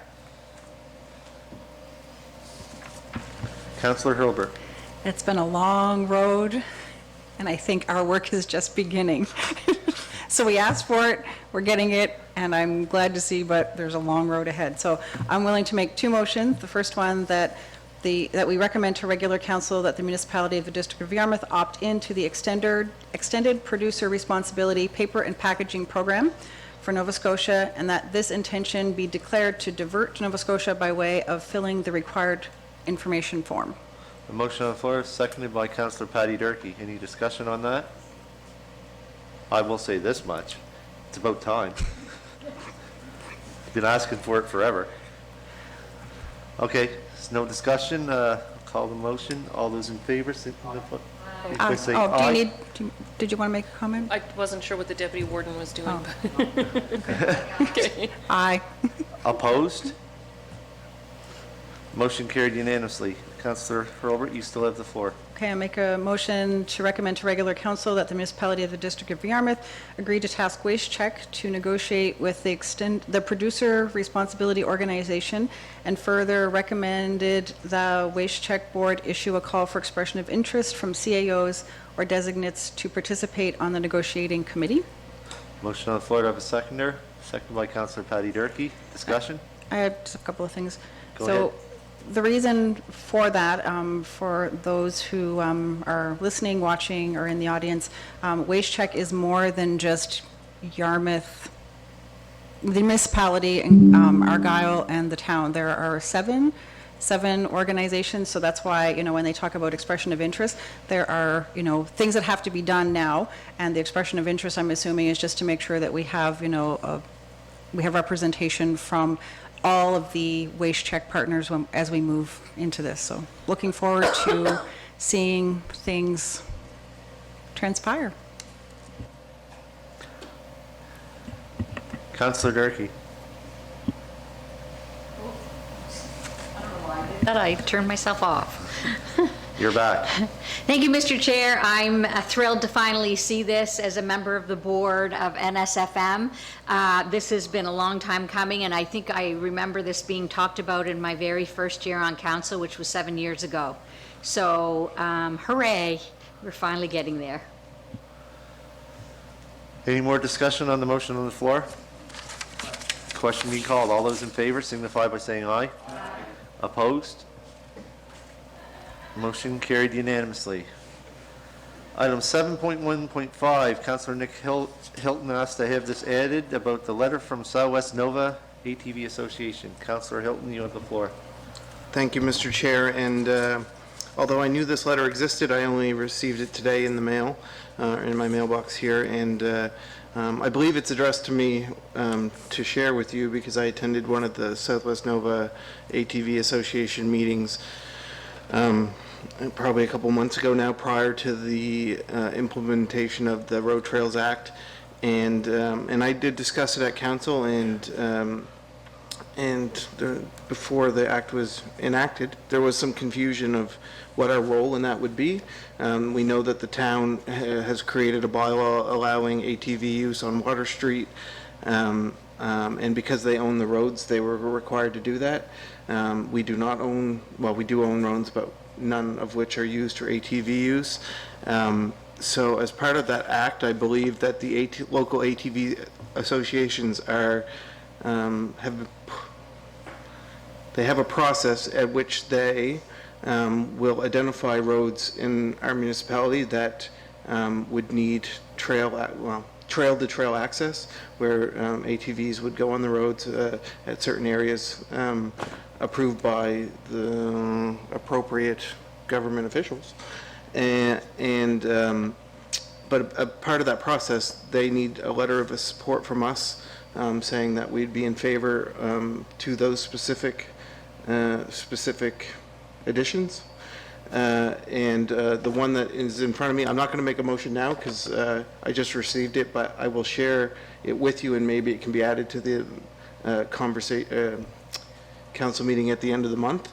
It's to allow ATV use from the trail, and this was the purpose of the act in a lot of ways, from the trail in Arcadia up into Tri-County Tractor on the Route 3. It was identified as one of their main access points to gas, food, and things like that. So, and when I went to the meeting, it was one of their top requests. So, and to be honest, it's being used like that now anyway. This just makes it legal. So they're requesting a letter of support from us. So you're welcome to discuss it, and if you wish today, but I'll give it to Jenny to add to the meeting at the end of the month, and where maybe we'll make a motion to support or not support that recommendation. Deputy Ward. I guess procedurally and through you, Mr. Chair, to our CEO, and it may be all right, but I'm just thinking, and it's not a big delay, but it came to us, staff didn't have a chance to look at it, review it today, but so if we bring it, so if staff reviews it and brings a recommendation, I mean, we'd have to approve it that night. Do you know what I mean? Potentially. So I guess procedurally, is it better to take it, put it on the next council or the next committee? Yeah, let's put it on the next committee of the whole. That would be my recommendation, just to keep it that way. Not to delay, but I don't think that we'll be able to vote for it or against it on at the next council meeting. So it's better to go to the committee of the whole where, yeah. After Councillor Durkee speaks, I got a couple comments. Go ahead, Councillor Durkee. Thank you, Mr. Chair. Through you to Councillor Hilton. Is that would that be using the airport stretch for that? Because I know that's on the list of things roads to improve by the province and the sidewalk put in by us at some point. But just to say, people are already using that or have been using that. Yeah, because the only thing is I would have concerns as to the traffic on the airport stretch and how that might affect that. Thank you. I think the ATV associations have been the act empowers them to make these recommendations, and they have to submit, I believe, even as far as a traffic study with their application to say that this is a thing, and then it would be approved by them, but approved by the province. So I believe that it's not as easy as I'm just saying they want it. They have to show that it's a necessity, but part of what the act was for was to limit to the pieces of road that were, that also increased the use of ATV for ATVers, and it was to allow access to things like gas stations and like, I mean, they're going down Water Street. That's just as busy, not quite as busy as Airport Stretch, but I do feel personally that this isn't out of reach, the request. It's probably something that I would support, and you know, the letter's dated October the 10th, so I'd like to just reach out to Mr. Piggott and see if there's a timeline on that. But I feel like he said he was ahead of the game too. He was trying to get letters of support so that when the application process was opened, he could submit the information in a timely manner. Because really what's happened is that they've enacted the Road Trail Act. So before, if you're an ATV user, you kind of, in a gray area, could go anywhere. But the moment the act was enacted, really they can't go anywhere. So everyone, until pieces of documents like this are approved, everyone's kind of up in the air of what's right and wrong. I'm next, then I think it's Councillor Allen, then Deputy Warden again. So this is a request that you currently have, and obviously we haven't seen. It's only for one road, correct? They do one at a time. They only do one at a time, because I can think of several, being an ATVer myself. Perry Road, the great North Kemp Road from that started the trail there to get to KNL Annis Road, the 340 around the Carlton area. Technically, right now, you wouldn't be allowed to use that. I just find it odd that there's just one request from a trail up the airport stretch, and wouldn't you think, I would think that they would have a meeting on this, the association, and signify the roads that they know have a lot of ATVs already on them. To be very honest, I travel the airport stretch fairly often, almost every day, and I've yet to see an ATV moving from there to there. But I do know that, at least in the country, there's a lot of spaces where different ATVs use the roadways. I can think of another one right off the top of my head, Gardner's Mill. It goes from there down the Brazil Lake Road to catch another trail. So Lake Annis Road. This isn't, there's lots of them around that they quote unquote use legally, illegally. But I think it's the deputy warden's right that we should move this to our next committee of the whole meeting and discuss it a little bit further. Councillor Allen, you have the floor. Thank you, Mr. Chair. So, yeah, I mean, they're really just looking for a letter of support for their application. We're not going to make a final decision on the road. We won't make a final decision on what times they can travel on it, things like that. I'm sure they're just looking for support from us to do that. So moving it to next committee of the whole, I'm fine with. To your point, you're not seeing ATVs on that road, so that's probably why it's the first application, because the other ones are being used anyway. I gotta say that I probably have some concerns to Councillor Durkee's point on that particular road. Just, I know Water Street's a busy street and stuff, but your speed limit's 30 kilometers an hour. Airport stretch, or Highway 3, whatever, we all know it as the airport stretch, it's 70 kilometers an hour. So, but again, it'll be out of our hands. It's just for us to send a letter of support if we want to send a letter of support. But I can see, I mean, there's not a whole lot of residential areas. There are hotel. I don't know if any of you have people go by your house at 10, 11 o'clock at night on a four-wheeler, but when they're going by at 70 or 80 kilometers an hour, you hear them. They're loud. Like 30 kilometers an hour, not so loud. 70 or 80, they're howling on the street. So noise may be an issue. But like I said, we don't actually make the decision. It's just whether we want to send a letter of support to the ATV group. So, you know, I look forward to seeing staff's recommendation and maybe a little bit of insight to this as we move forward at next committee of the whole. Deputy Ward? Right, so I'll move that the municipality of District of Yarmouth Director CEO to bring a briefing note around this matter. And Councillor Hilton will provide a letter certainly to our CEO. It's a fairly complicated issue, I think. And to Councillor Allen's point, I mean, our role will be relatively limited. But in any event, briefing note about some suggestions, recommendations to the next committee of the whole. And I apologize for any delay to the organization, but you know, we do need to do our due diligence around this, and we need to all be, I guess, conversant with the facts before we make any decision. That gives staff time to do the work they need to do to bring some recommendations to us on this matter. Okay, thank you. So there's a motion on the floor. Do I have a seconder? Seconded by Councillor Allen. Discussion? Councillor Hilton?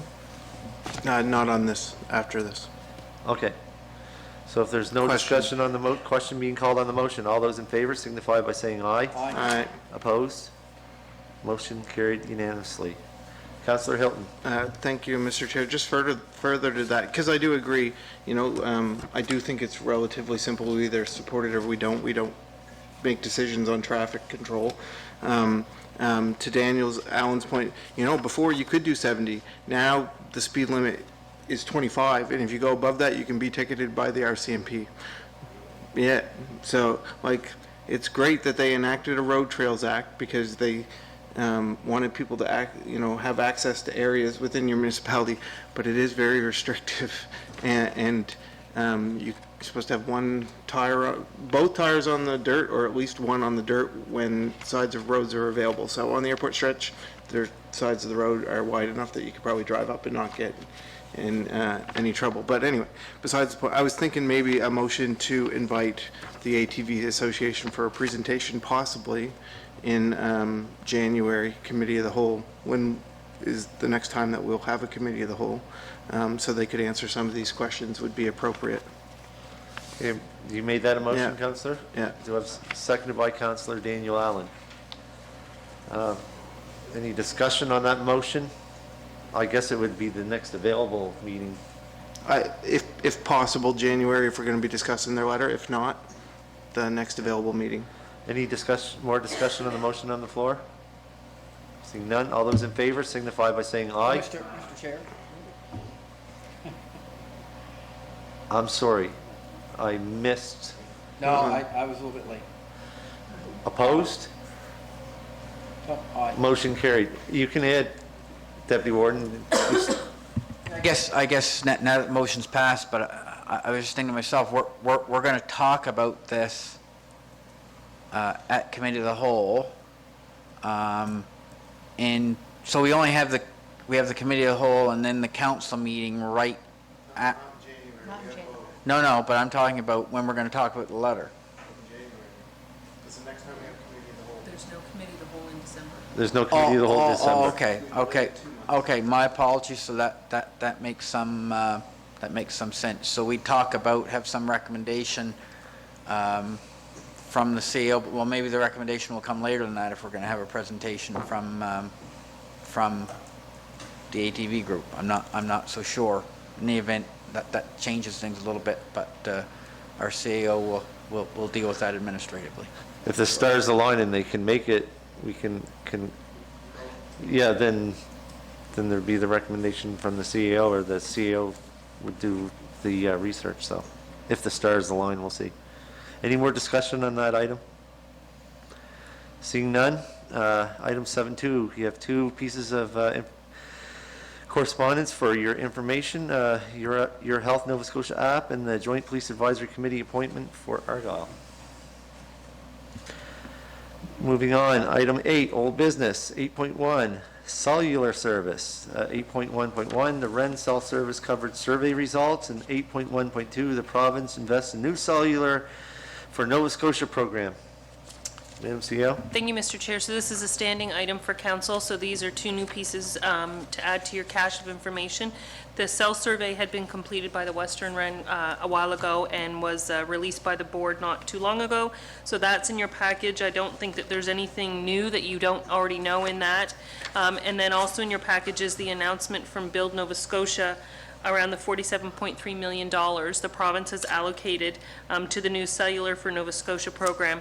So I've already had one conversation with the Chief Executive Officer at the REN to try to understand what the model is going to look like.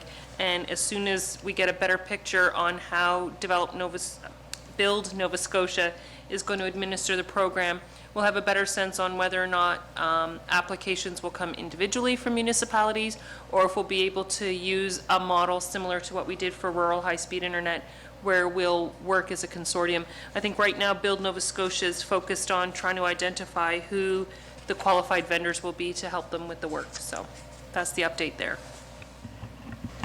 Councillor Hurlbert. Thank you, Mr. Chair, and thank you, Madam CAO, for this information. It's something that even though we were, trying to pick away at the internet service, it seemed like this one may have, fallen a little, but I know that everyone's been doing the best they can. So, I think that having this information and knowing that there is a process started, it's hopeful for me. I hear over and over from residents, how they can't drive down, a rural road, let alone a 100 series road. And so it's interesting to see in the RAN report, it says 100 series highway reliability, 38% of the 204 responses is very unreliable. And to me, that, shouldn't be unexpected news, but I think on a 100 series highway, we should be able to have, cell coverage. And so, it's good to know that Build Nova Scotia is in the works, and I look forward to moving this forward. Thanks. I was going to say something, but I seen Councillor Patty Durkee. You have the floor. Thank you, Mr. Chair. Woohoo! It's about time. As most of you know, Warden Cunningham and I have been talking about this, well, for 7 years as well. And it's pretty bad when, you live on Highway 1 and you can't carry on a conversation with someone on your cell phone without interruption and dropping calls, etc. So I couldn't be more thrilled to see that this is finally going, and particularly so because there have been so many disastrous events and people need to be able to use their cell phone for safety reasons. So it's a really good news item. Thanks.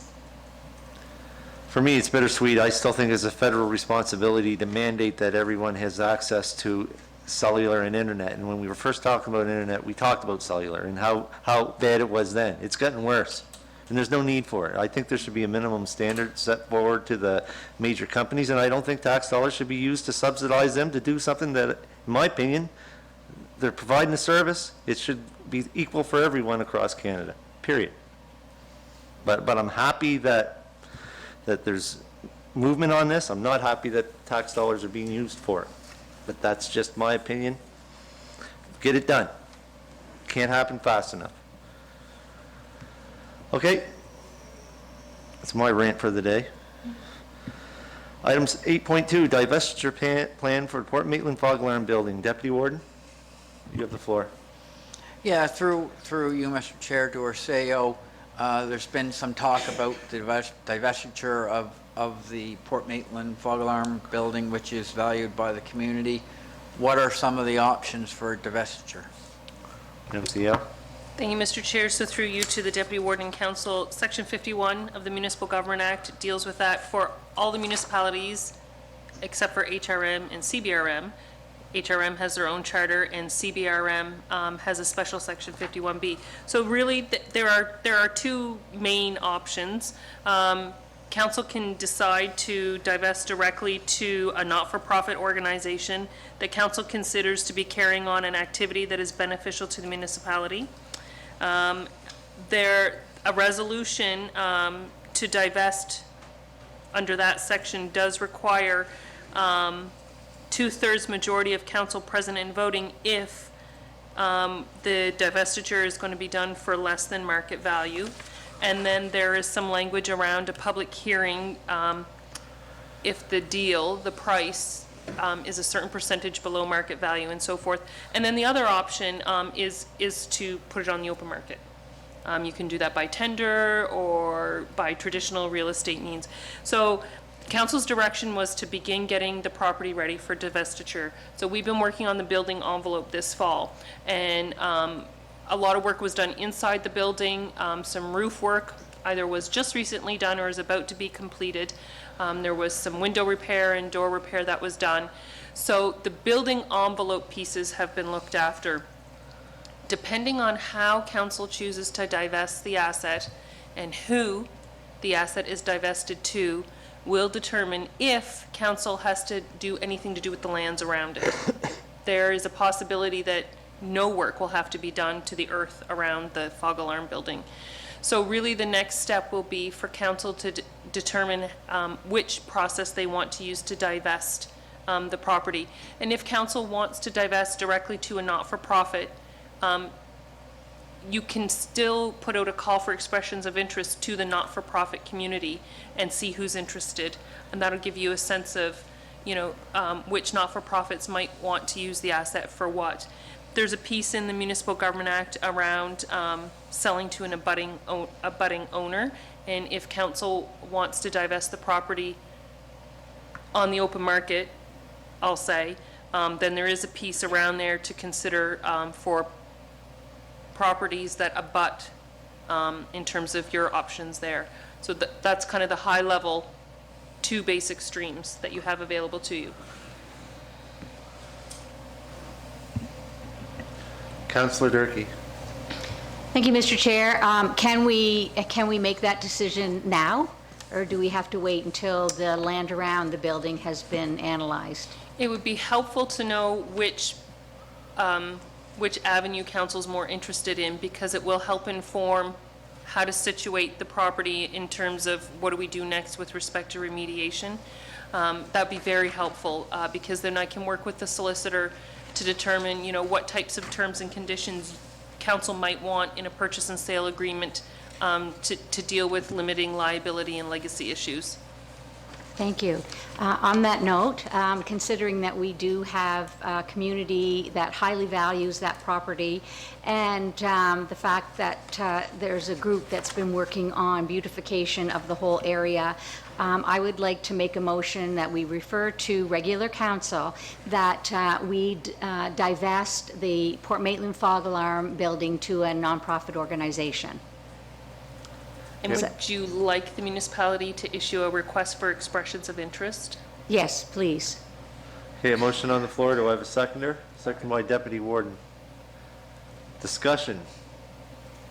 Councillor Durkee, you still have the floor. No discussion. Councillor Nick Hilton.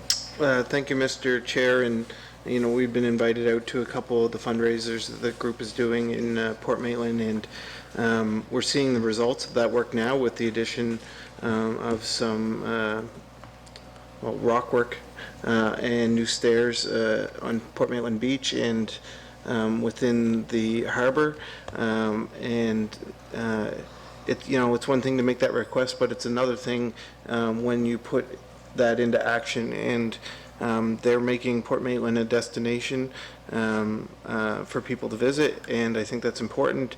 And they identified the fog alarm building as something that we're interested in making it available to other nonprofits. But I'm assuming we'll see an application from this group. So really excited to see that work that is being done, and it's keeping that asset in the community for our residents. So I'm in support of the motion. I do have a question for the CAO, and it's in regards to legal. This come kind of quick. Is there any legal,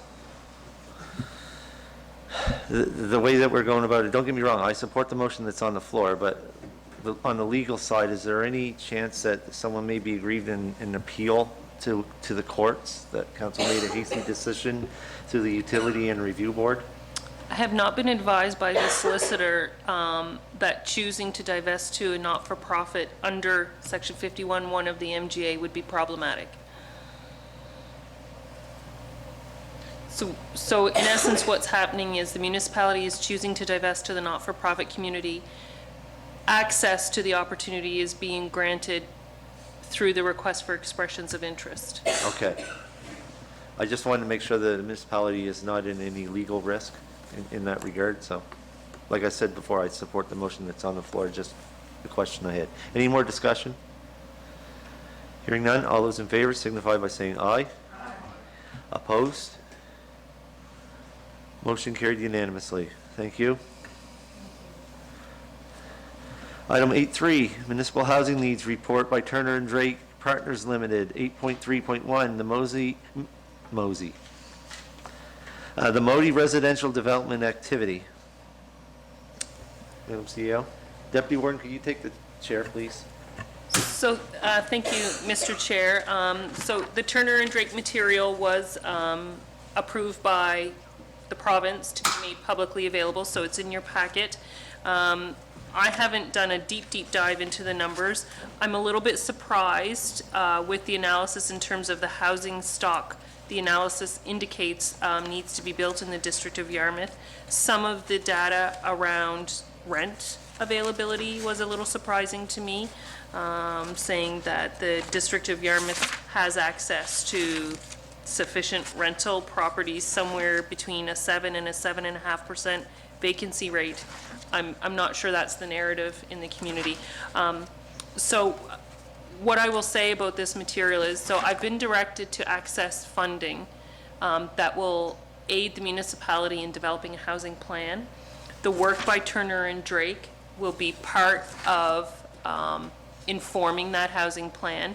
The scope of work for the consultant would likely include a look at the Turner and Drake work and refining it, making sure any updates or any gaps are addressed. And I included the data on permit history, for residential development in the municipality of Yarmouth from 2019 to 2023, just so council could have a sense of what has been going on versus what, the analysis indicates maybe should go on to address the housing issue. No work has been done to draw any conclusions between the two. It's early conversations. At this stage, it's about putting information in your hands.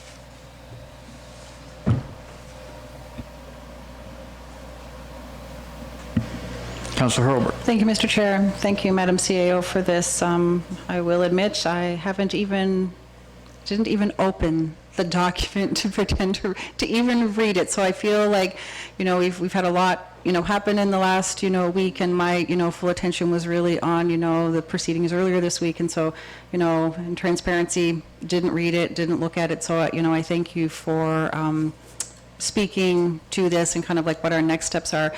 Is it possible that we add this maybe to the committee of the whole for January to figure out, like, you have outlined some of our next steps, but what are our next steps? Does that make sense?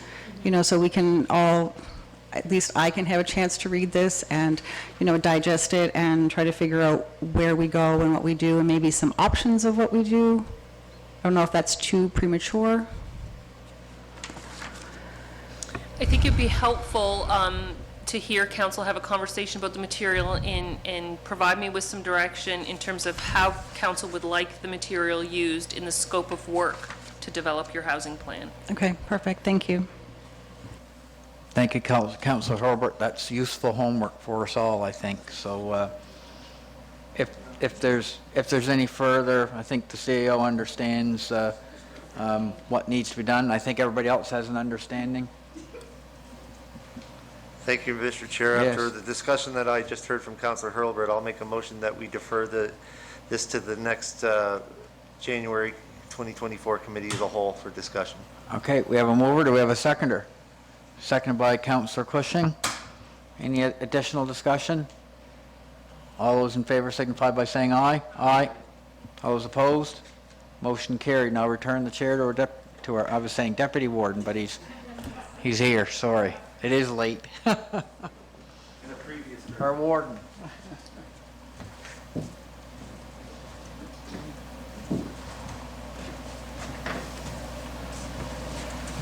Yeah, that's kind of odd. Typically, the chair doesn't make motions, but I was sitting in the council gallery. I hope that's reflected in the minutes.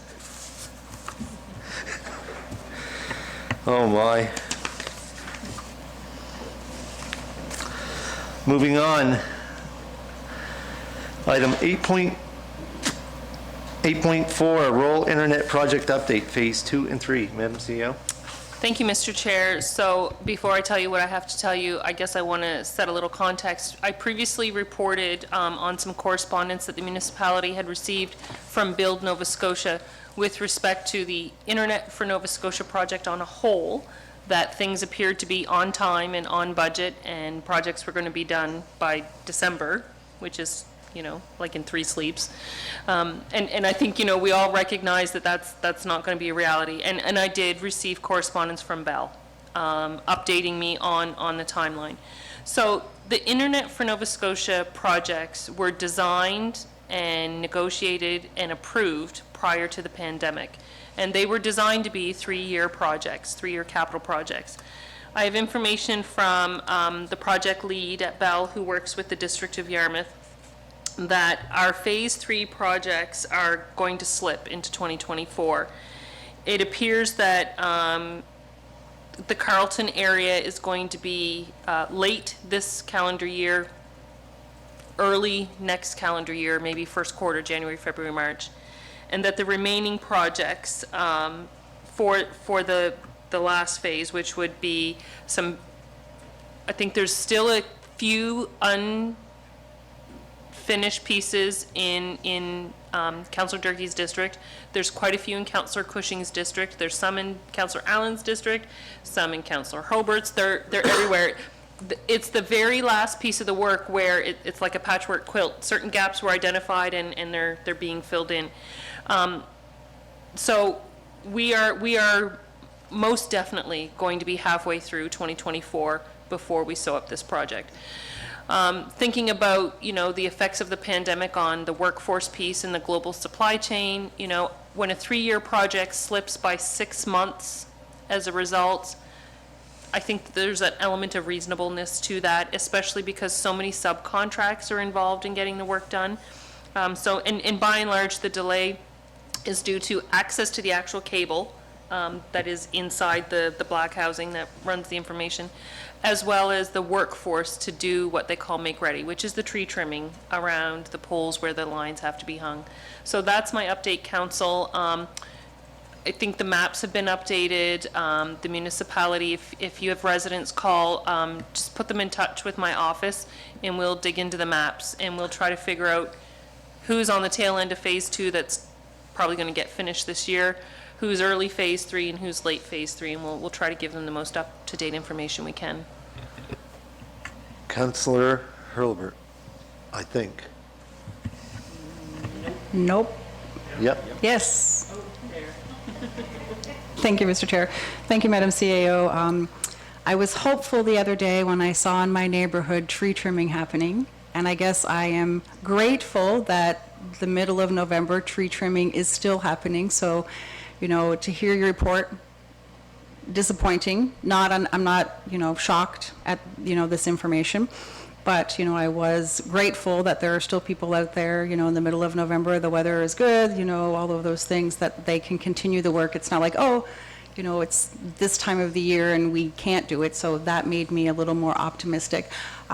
Knowing that you can help residents dive into the maps, is there anything that we could do kind of as a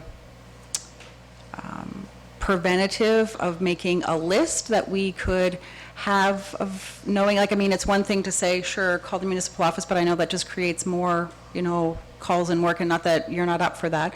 But if there was some kind of document that would say this section is, these are the sections that are still outstanding, maybe it's not something that we can provide. I'm just trying to think, of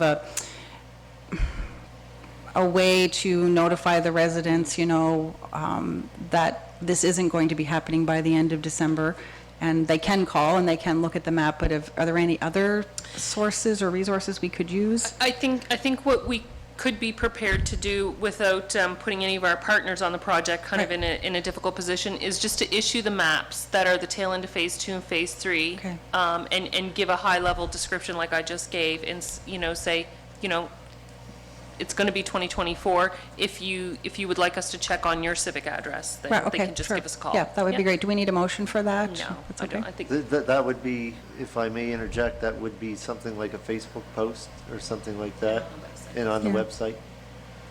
Yeah, and then, 'Cause that would be quite handy, just Yeah. to update people. yeah. I mean, I think, I know that it affects a lot of people, and there were, I'm sure the people who are watching or will watch this will be disappointed that we know December 3rd, 2023 is going to come and go, and we haven't completed this project. And also, can can I make a motion that we add this for update in maybe February Committee of the Whole? Is you making that a motion? Yes, please. All right, you just did. Seconded by Councillor Nick Hilton. Any discussion on that? Hearing none, all those in favor signify by saying aye. Aye. Opposed? Motion carried unanimously. Councillor Patty Durkee. Thank you, Mr. Chair. I just want to say thank you to Councillor Hurlbert. I think it's really important that we communicate and let the public know what's going on, to be transparent. And sorry, Jenny, because I think Rodney Road's one of the later add-ons. Yeah, when I travel towards Tuscany every day, the 340, lots of activity there. Saunders Road, lots of activity there. And people say, well, why is all these roadblocks? I said, this is for the internet project. And there's lots of vehicles still around trimming and causing traffic chaos, as some people call it, but not everyone has internet yet.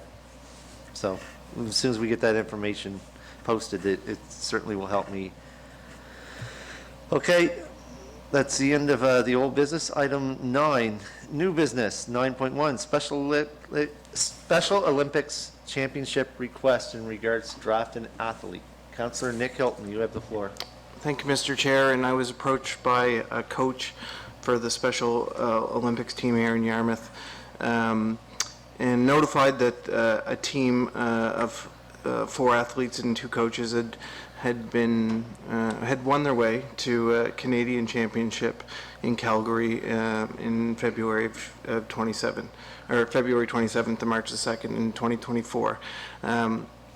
They are fundraising to find their way there, and for many of these individuals, it would be the first time they've left Nova Scotia, and first time on an airplane. So trying to support them in their task. It's about $1,500 an athlete to find their way to Calgary.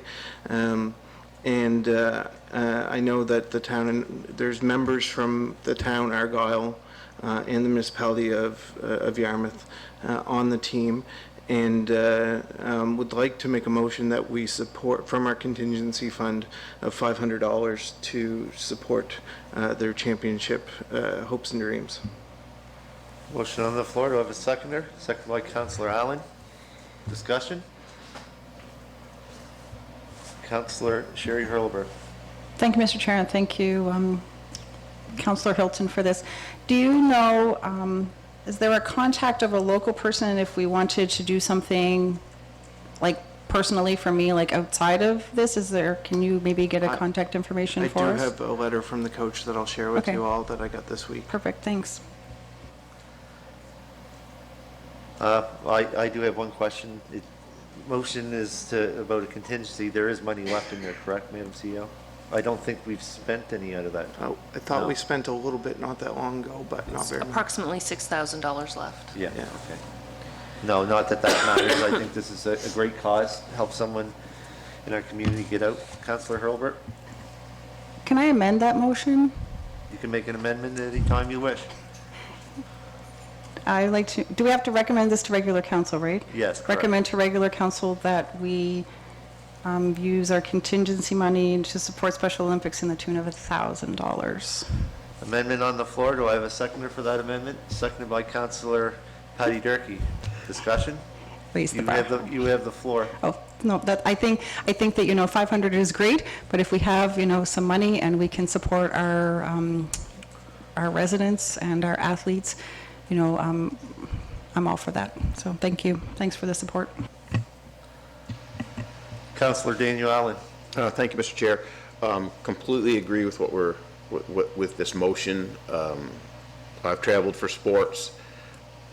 For someone to get out of Nova Scotia and see country that they've never seen before is also, it's an amazing experience for these athletes. We're putting $1,000. Is it going to a specific, I guess, like, we're about to give $1,000 if the motion passes. The debate's only on the amendment. So, Okay, well, I'm just, so my question is, if we give the $1,000, which is the amendment to give $1,000, who exactly are we giving it to? that would come back to the main motion. That's where that question would be asked. Okay. If I'm not mistaken. I'll wait and ask you that. We'll do the, well, no, I think I have a right to know where that $1,000 is going. The motion to give $1,000 is going somewhere. So before I vote on whether I want to agree to $1,000, I would like to know where the $1,000 is going. Good point, Counselor. You are correct on that. Does anybody, Counselor Hilton, could you answer that question? There, you have the floor. So, Mr. Chair, like I said, the team is a mix of residents from our three municipalities. There was, in my motion, there's no specific ask, but in the document, you know, it's $1,500 per individual that's going, so you can say about $9,000, give or take. And it talks about $1,050 being for travel, $150 for games registration. This is of that 1,500. Team Nova Scotia uniforms, 350. Competitive uniforms and equipment, 250. So, yeah, I guess you'll probably have to use your judgment if you're supporting the entire team or if we're just supporting the two residents from Modi that are going. Yes, Either but or. I guess my question is, if this goes through. It goes to the Yarmouth Special Olympics Fund. We would designate. yeah, We would yeah. designate it for the purpose of. And that's what I was wondering. I was just curious as to who the actual check. Yep. Would get I think it's Yarmouth. said in a message somewhere that it was Yarmouth Special Olympics, but we would designate it for the purpose of this trip. Okay, yeah. Thank you, Mr. Council Hilton. Any more discussion on the amendment on the floor? Hearing none. All those in favor signify by saying aye. Aye. Opposed? Motion carried unanimously. Now back to the main motion. Is there any more discussion on the main motion? Hearing none. All those in favor signify by saying aye. Opposed? Motion carried unanimously. Thank you. Item 9.2, Park Drive J-Class Extension. Deputy Warden. Yes, I often think about Park Drive. It's an important piece of infrastructure, and we do own it. And we have lots of concerns about the condition of it. Having said that, it occurred to me out of the blue, because I think about it quite a bit and quite concerned, that the top portion is a J-Class road, which is owned by the province, and that is Park Drive. And the extension was put in by a private entity, and we took it over. And so it occurred to me that really we should set out to write the province, because it is Park Drive, it should all be J-Class. It makes some sense to inquire to see if they would actually take over the road and have it J-Class, and then of course all the J-Class rules apply to it. So I think it's worth a try. I think it would be good for us, and I think it would be good for the municipality. J-Class roads are also maintained by the province in terms of the plowing and all that type of thing. So having said that, those are some of the rationales. I think it's worth exploring. I don't see anything but kind of positive coming out of it potentially. So I'll move that the municipality of District of Yarmouth move to regular council consideration requesting to request the province of Nova Scotia to deem the whole of Park Drive a J-Class road. Motion on the floor. Do I have a seconder? Seconded by Councillor Nick Hilton. I'm going to speak first. Absolutely. But I think that might happen when pigs fly. But however, you can't, if you don't ask, you don't get. So absolutely, 100% in support of that. Deputy Warden? I think it's unwise for us to talk about the probability of it happening. I think it's That's true. wise to ask them. Just wise to ask, correct.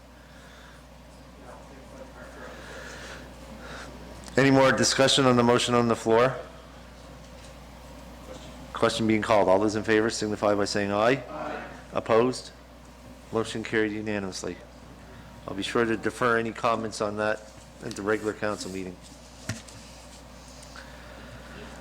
Item 9.3, Veterans Graveside Memorial Flags. Councillor Hilton. Thank you, Mr. Chair, and I just want to share a little bit of information with you. On November the 8th, I had a request from a resident to have his father's grave marked with a Canadian flag for Remembrance Day. He said his father was a veteran in World War II, and that although other veterans in the Town Point Cemetery had already been marked, his father's grave had not. So I really didn't know what program or who to call and to have that happen. So I reached out to the Legion and was put in contact with John Grattan. And although I am a proud grandson of a veteran, I was not aware of the amazing work that was being done in the community. What I found out was that since 2018, John and his wife, Crystal, have been given their time to document and record the final resting place of every known veteran in Yarmouth County. This is building on work that was previously done by the Memorial Club. This work aligns with the values of the No Stone Left Alone Memorial Foundation, where each veteran's headstone is documented and recorded. This group has taken it to the next level, where each headstone is also photographed and the information on each veteran is cataloged in a database, including their service information, with the eventual goal of posting it online to forever be memorialized. Each year before the 11th of November, every known veteran's final resting place is marked with a Canadian flag. Each year, new stories and new veterans are discovered. In 2023, the group placed over 2,000 Canadian flags, marking the resting places of our soldiers, sailors, and airmen that fought for our freedom. John does not like the spotlight, so I promise to share that this work can only be made possible by a larger group of volunteers, including but not limited to the students of Yarmouth High School, the 84th Independent Field Battery, several local Legion branches, Maple Grove Education Center, Pride Club, the Acadian Museum in Pubnico, staff from the town of Yarmouth, the No Stone Left Alone Memorial Foundation, and of course his wife Crystal. And if I've missed anyone, I apologize. So I was made aware of this missing flag at about 10 a.m. the morning of November the 8th, and by 1 p.m. the same day, Private Albert White of Rockville had his grave marked with a flag documented to forever be remembered. If anyone knows of a veteran that has passed away and their final resting place has not been marked, please reach out to John. You will see stones marked with a Canadian flag sticker in the 73 graveyards across our county. This is a sign that they've been remembered and will be remembered every November 11th. So I just wanted to say thank you to John and his wife for the work that they do and all the other volunteers involved. Thank you. Thank you very much, Councillor. Do you have the contact information that people could, if they do know of unmarked or a grave that needs to be marked? I do. I just don't want to share the wrong one, so I will make sure that that's available So, to yeah, council. absolutely. So if you could forward that through an email. That would be great. It's something that we should also post on social, or I'll do it on my own social media page. I think that's a great project and something that they fought for. So thank you very much for bringing that up. Is that it on that? Thank you. Item 9.4, Transport Canada considers redeploying St. John Ferry to PEI next spring. You have 9.4.1, the Fundy Rose Ferry, Digby St. John, Mayor Cleveland, and 9.4.2, the advocacy letter from the Municipality District of Shelburne. Councillor Patty Durkee. Thank you, Mr. Chair. I can't believe this. I was shocked when I saw the information about the Fundy Rose Ferry and the thoughts of moving it. I mean, we've been fighting for so long to keep our own ferry, and now to think that they would take that out of service. I think the federal government needs to think very carefully about this. In fact, I think the federal government should be responsible for funding our ferry as well. Pardon me? So on that note, I would like to make a motion that we send a letter of support for the Thunder Rose Ferry from Digby to St. John to the federal government and support and explain how important it is to the whole region. That's a recommendation to regular council, Yes, it correct? is. Motion on the floor, seconder. Second by Councillor Allen. You still have the floor, Councillor Durkee. Yeah, absolutely. This seems a battle, it's 1991 all over again when we lost the funding to the ferry, the Nova Scotia ferry to Maine. It happened back in 1991. Actually, a local MP was Minister of Transportation at the time, and look at the heartache and cost it's cost for the region, Nova Scotia, and Atlantic Canada. So, absolutely. I don't know where their heads are at, but this is something that I don't know if they forget where Nova Scotia is sometimes. Any more discussion on the motion on the floor? Hearing none? Oh, Madam CEO. Thank you, Mr. Chair. Recognizing that our normal practice is to make motions to recommend specific activities to council, but also recognizing there is a bit of urgency behind this because Transport Canada is making significant plans for their network of ferry services now. This is being dealt with now. My recommendation would be that council direct the warden to send the correspondence by consensus. Yes, we can do that. There is a motion on the floor, though. So we can vote on the motion on the floor to move this, and then I'll ask if consensus if we can do it quicker, if I remember correctly. Yeah, or the mover can just rescind the motion. Or the mover can rescind the motion and along with the seconder, and we can go by consensus. Councillor Durkee? I can rescind. Is the seconder rescind? Okay, so I guess Deputy Warden? Yeah, so we've got that on the books, but longer term, there's issues both here in Yarmouth and in Digby for our ferry service, for our ferry connectivity, our connectivity generally. And we do have a meeting scheduled with our MP coming up.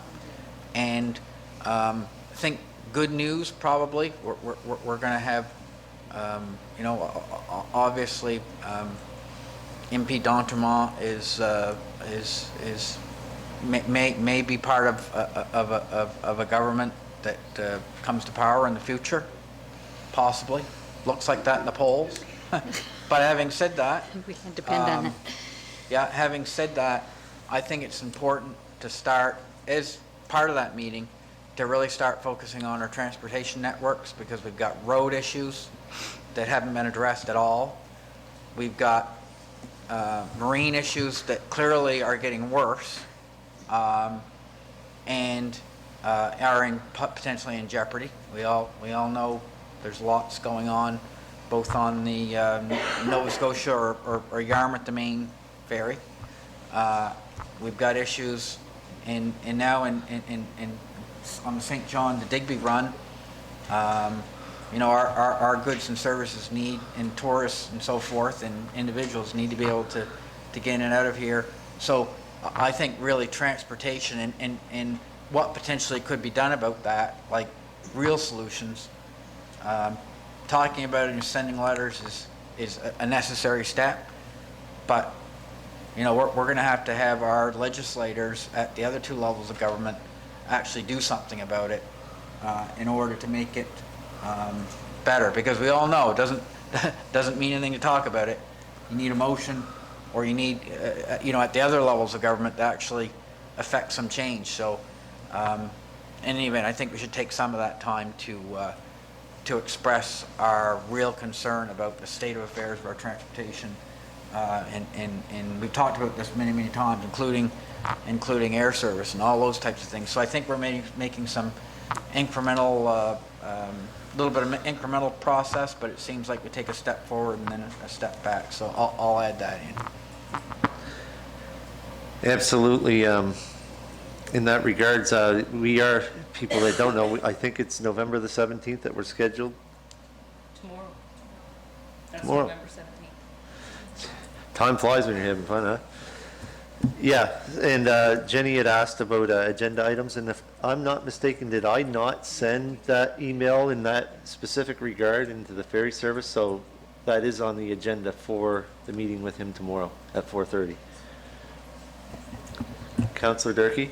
Thank you, Mr. Chair. I think at this moment, though, our priority is to support the Digby St. John Ferry, and so I think we need to get that out ASAP and followed with the recommendations made by the Deputy Warden.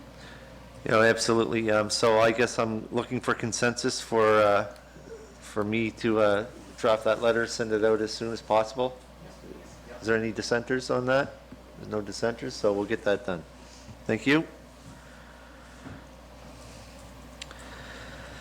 Okay, that's the end of the new business that I have. I'd entertain, we have one in-camera motion, however, I'd entertain a motion to take a 5-minute recess before we commence our in-camera meeting. Moved by Councillor Nick Hilton, seconded by Councillor Daniel Allen. All those in favor signify by saying aye. Aye. Opposed? Motion carried. Thank you, everyone.